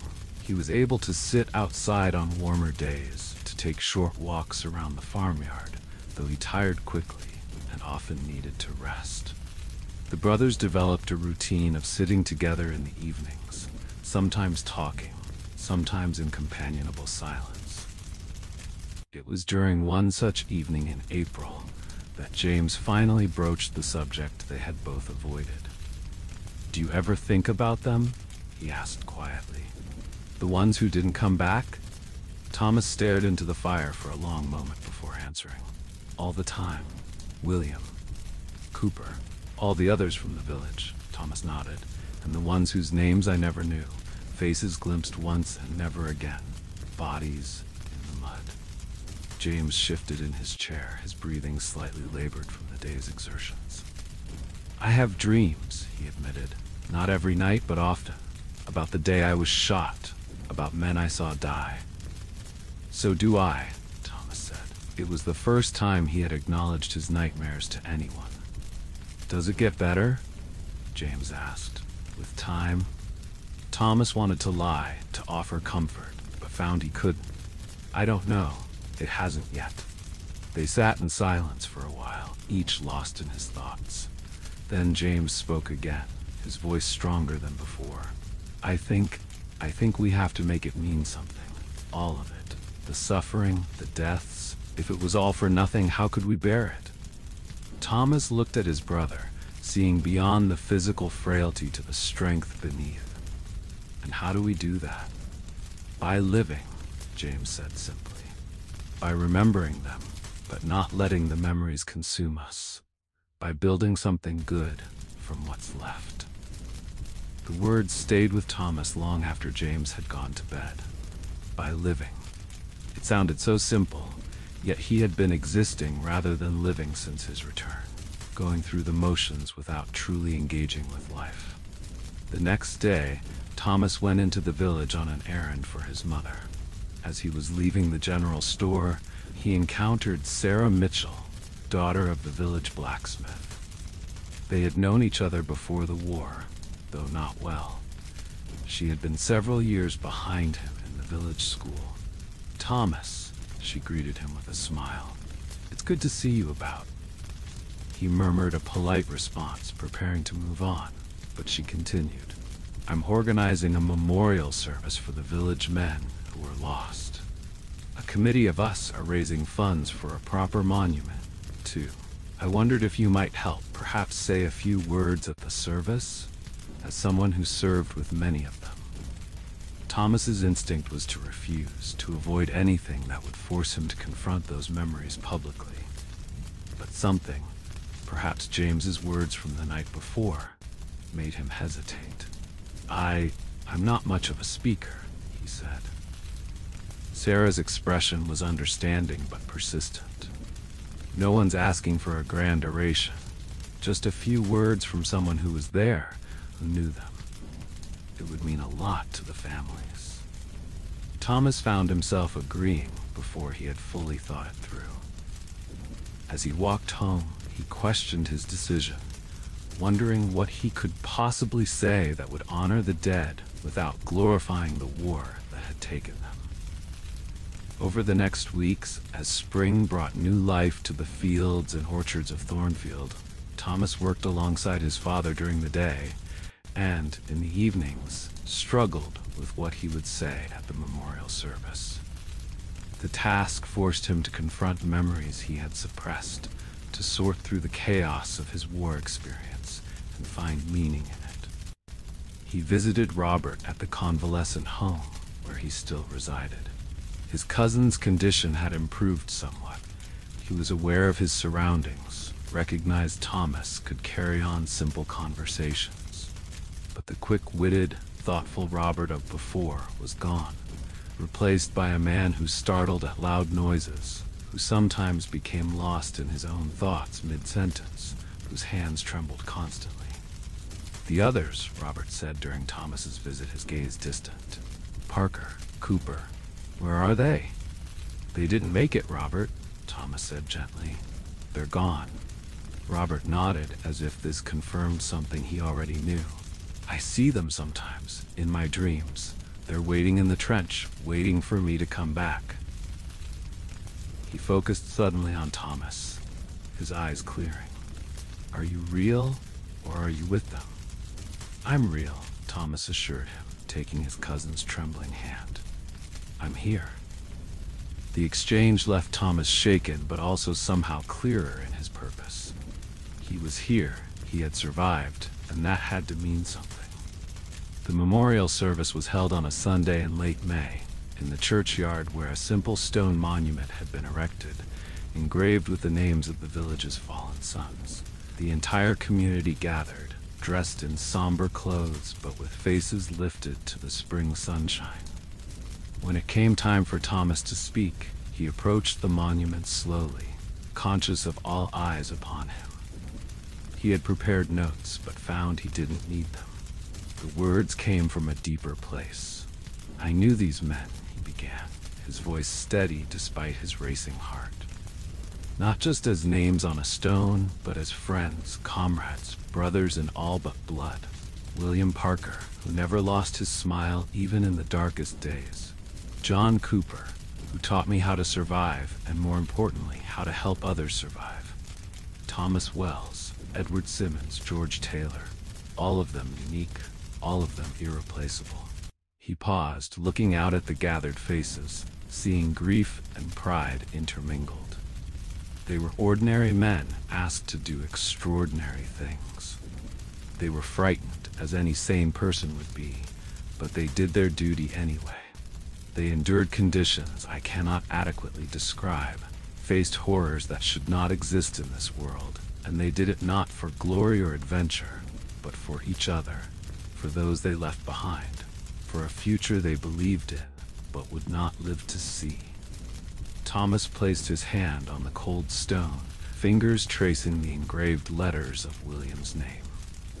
The greatest honor we can give them is not just to remember their sacrifice, but to build a world worthy of it. A world where such sacrifices are no longer necessary. They died believing that their deaths would mean something, that they were part of the war to end all wars. It falls to us, the living, to make that true. There was more, about specific men, about moments of courage and kindness he had witnessed, about the bonds formed in the crucible of war. When he finished, there was a deep silence. Then Mrs. Parker stepped forward and embraced him, her tears wetting his jacket. Others followed, parents, siblings, sweethearts of the fallen, each sharing a brief moment of connection with someone who had been there, who had known their loved ones in their final days. That evening, exhausted but somehow lighter, Thomas sat with James in their customary places by the fire. You did well today, James said. I was proud to be your brother. Thomas nodded his thanks, too emotionally drained for words. What will you do now? James asked after a while. Will you stay on the farm? It was a question Thomas had been avoiding, but now, in the wake of the memorial service, he found he had an answer. For a time, he said. Until you're stronger, until Father doesn't need my help so much. Then, I think I might teach. The school will need teachers now that some won't be coming back. James raised an eyebrow in surprise. You never mentioned wanting to teach before. I never thought about it before the war, Thomas admitted. But during those years, I found I had a knack for explaining things, for helping the younger men understand what they needed to know to survive. It felt useful, important. You'd be good at it, James said thoughtfully. You have patience, and you understand people. Thomas wasn't sure about that. The war had left him feeling disconnected from others in many ways.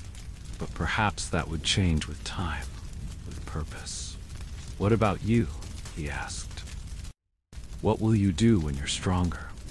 James smiled, a hint of his old self in the expression. I've been thinking about becoming a doctor. My experiences, they've given me a different perspective. I want to help people heal. Thomas looked at his brother with new respect. James had emerged from his own ordeal with a clarity that Thomas was only beginning to find. As summer arrived, bringing with it the familiar rhythms of farm life, the hay harvest, the ripening of crops, the endless tasks that connected humans to the land, Thomas gradually found himself becoming more present, more engaged with the world around him. The nightmares didn't disappear, but they became less frequent. The moments of dissociation, of feeling separate from his surroundings, became rarer. He began to take evening walks around the farm and into the surrounding countryside, reacquainting himself with the landscape of his childhood. On one such walk, he found himself at the top of a hill overlooking the village. The setting sun cast a golden light over the fields, the church spire, the scattered houses. It was beautiful, peaceful in a way that had once been commonplace, but now felt like a precious gift. Thomas sat on the grass, feeling the warmth of the earth beneath him, so different from the cold mud of the trenches.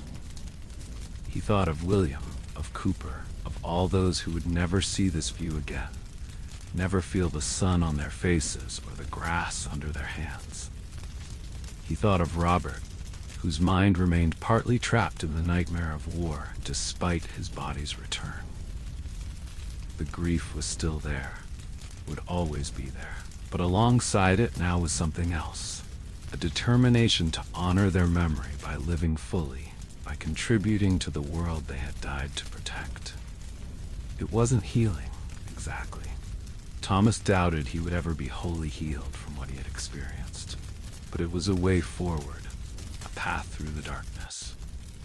As twilight deepened, Thomas rose to his feet and began the walk home. Tomorrow would bring its own challenges, its own moments of struggle and remembrance. But for now, in this moment, he was present. He was alive. And that, he was beginning to understand, was both a privilege and a responsibility. The war had taken much from him. Friends, innocence, the uncomplicated happiness of his youth. But it had not taken everything. He still had his family, his community, the possibility of a future different from, but perhaps no less meaningful than the one he had envisioned before 1914. Thomas took a deep breath of the sweet evening air, filling his lungs with the sense of grass and earth and growing things. Then he turned his face toward home and continued his journey, one step at a time, into whatever lay ahead. The schoolroom was quiet, except for the scratch of pens on paper and the occasional cough or rustle of clothing. Thomas moved between the desks, observing his students as they worked on their history essays. It was a subject that had once been difficult for him to teach, particularly the section on the Great War, but over the years he had found a way to present it honestly, without overwhelming young minds with the full horror of what he had witnessed.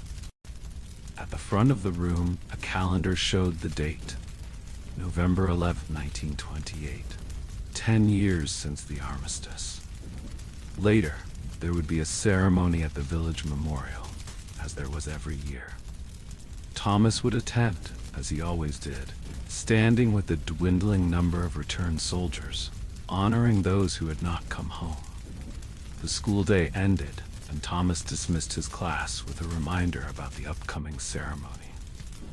As the children filed out, one boy lingered, William Parker's nephew, named after his fallen uncle, and now approaching the age William had been when he enlisted. "Sir," the boy said hesitantly, "my grandmother says you were with my uncle when he died." Thomas nodded, his throat tightening slightly as it always did when William was mentioned. "I was nearby, yes. He died very bravely, protecting his comrades." Young William considered this, his expression serious beyond his years. "Do you think there will be another war, sir? My father says there might be." Thomas wished he could offer reassurance, could say with certainty that the war to end all wars had lived up to its name. But the newspapers carried troubling reports from Germany, where a man named Hitler was gaining influence, and from Italy, where Mussolini's fascist regime was already established. The seeds of future conflict were being sown even as the wounds of the last war continued to heal. "I hope not, William," he said finally. "But if there is, I hope our generation has learned enough to avoid the mistakes of the past." The boy nodded, seemingly satisfied with this answer, and left with a respectful, "Good afternoon, sir." Thomas gathered his papers and left the schoolhouse, walking through the village toward the small cottage he now called home. He had moved out of the family farm 5 years earlier, when James had married and brought his wife to live there. James, despite his damaged lung, had indeed become a doctor and now served as the village's medical practitioner, his gentle manner and first-hand understanding of suffering making him particularly effective with patients. Robert had never fully recovered. He lived in a special home for veterans with nervous conditions, where he received good care but remained disconnected from the world around him, lost in a private reality that shifted between past and present in ways only he understood. Thomas visited him monthly, sometimes finding his cousin lucid and engaged, other times finding him unreachable, reliving moments from the trenches that had imprinted themselves indelibly on his mind. As Thomas neared his cottage, he saw Sarah waiting by the gate.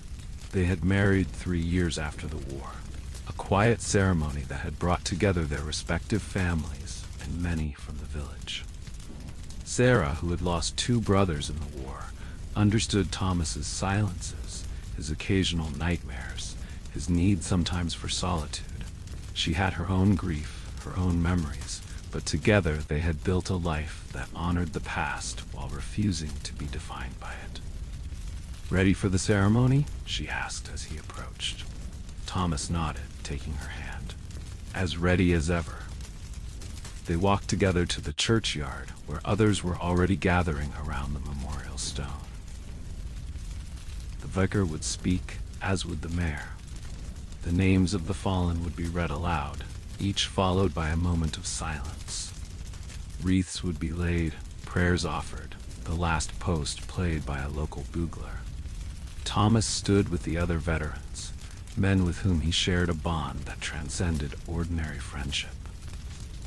They rarely spoke of their experiences directly, but the understanding was there in a glance, a nod, the way they positioned themselves, backs to walls, eyes scanning entrances, old habits that had never quite faded. James arrived with his wife and their young son, Thomas's namesake. The brothers exchanged a nod across the gathering crowd. They were closer now than they had been before the war, their shared experiences creating a connection that went beyond blood. As the ceremony began, Thomas's thoughts drifted to the men whose names were engraved on the stone. William, Cooper, and so many others who had once been as alive as he was now, full of hopes and fears and dreams that had died with them in the mud of France and Belgium. He thought, too, of the millions of others who had fallen on all sides of the conflict, British, French, German, American, and more. Ordinary men caught in the machinery of war, sacrificed to political ambitions and national pride. Each had been someone's son, brother, husband, father. Each had left a void in the world that could never truly be filled. The last post sounded, its haunting notes drifting across the churchyard. Thomas stood at attention, his body remembering the discipline of military service, even as his mind traveled back to those distant days when survival had been his only goal, when each sunset witnessed might have been his last. He had survived. He had built a life, had found purpose in teaching, love in his marriage, connection in his community. The war had shaped him, had taken parts of him that would never return, but it had not defined him entirely. He was more than his wounds, more than his memories. As the final note faded into silence, Thomas bowed his head. He remembered, as he did every day in small ways, and on this day in more formal acknowledgement. He remembered not just the horrors, but also the moments of humanity that had persisted even in the darkest times. The Christmas truce of 1914, the shared cigarettes in dugouts, the letters from home read aloud to lift spirits, the small kindnesses that had kept men sane when the world around them had descended into madness. The war had revealed the worst of human nature, the capacity for cruelty, for mechanized slaughter, for treating fellow humans as expendable resources. But it had also revealed the best: courage, sacrifice, loyalty, the ability to find humor in despair, to create bonds that transcended background and class, to retain compassion even when surrounded by its opposite. Thomas lifted his head, his gaze meeting Sarah's across the gathering. She smiled slightly, the expression holding both understanding and reassurance. Beyond her, he could see the village stretching toward the surrounding fields, the land that had been cultivated by generations before him, and would be by generations to come. The ceremony ended, the crowd dispersing slowly, conversations resuming in hushed tones that gradually brightened as people moved away from the memorial. Life continuing, as it must, as it should. Thomas and Sarah walked home arm in arm, their steps in natural synchrony. The sun was setting, casting long shadows across the familiar landscape, gilding the autumn leaves that still clung to the trees. "Are you all right?" Sarah asked softly, knowing that this day was always difficult for him. Thomas considered the question, not with the automatic "I'm fine" that had been his response in earlier years, but with genuine reflection. He thought of the boy in his class asking about future wars, of the troubling news from Europe, of the friends he had lost and the life he had found. "Yes," he said finally, "I am." And in that moment, with the weight of remembrance heavy but bearable, with the woman he loved beside him, and the knowledge of purpose ahead, it was true. Thomas Hadley, once a soldier in the trenches of the Great War, was all right. Not unchanged, not unscarred, but alive in all the ways that mattered. Present in his body, engaged with his world, connected to those around him. The past remained with him, would always remain with him, but it no longer controlled him. He had found his way back from the mud, back from the blood and thunder of the Western Front, back to a life that, while different from what he had once imagined, was nevertheless his own. As they reached their cottage, Thomas paused to look back at the view. The church spire silhouetted against the sunset sky, the memorial just visible in the distance, the fields stretching beyond. This was what they had fought for, he thought. Not for glory or empire or abstract ideals, but for this. The simple right of people to live in peace, to work and love and grow old in the places they called home. It had been worth fighting for. Whether it had been worth the cost, the millions dead, the lives shattered, the world forever changed, was a question with no simple answer. But standing there 10 years after the guns had finally fallen silent, Thomas chose to believe that from the darkness of those years, some light had emerged. Lessons learned, bonds formed, perspectives gained that might, just might, help prevent such a cataclysm from engulfing the world again. With that thought, he turned and followed Sarah into their home, closing the door gently behind him on the gathering dusk and the memories it held, stepping into the warmth and light of the present moment, of the life he had built from the fragments of the one that war had shattered. It was enough. It had to be enough. And in the quiet of his heart, Thomas was grateful for it.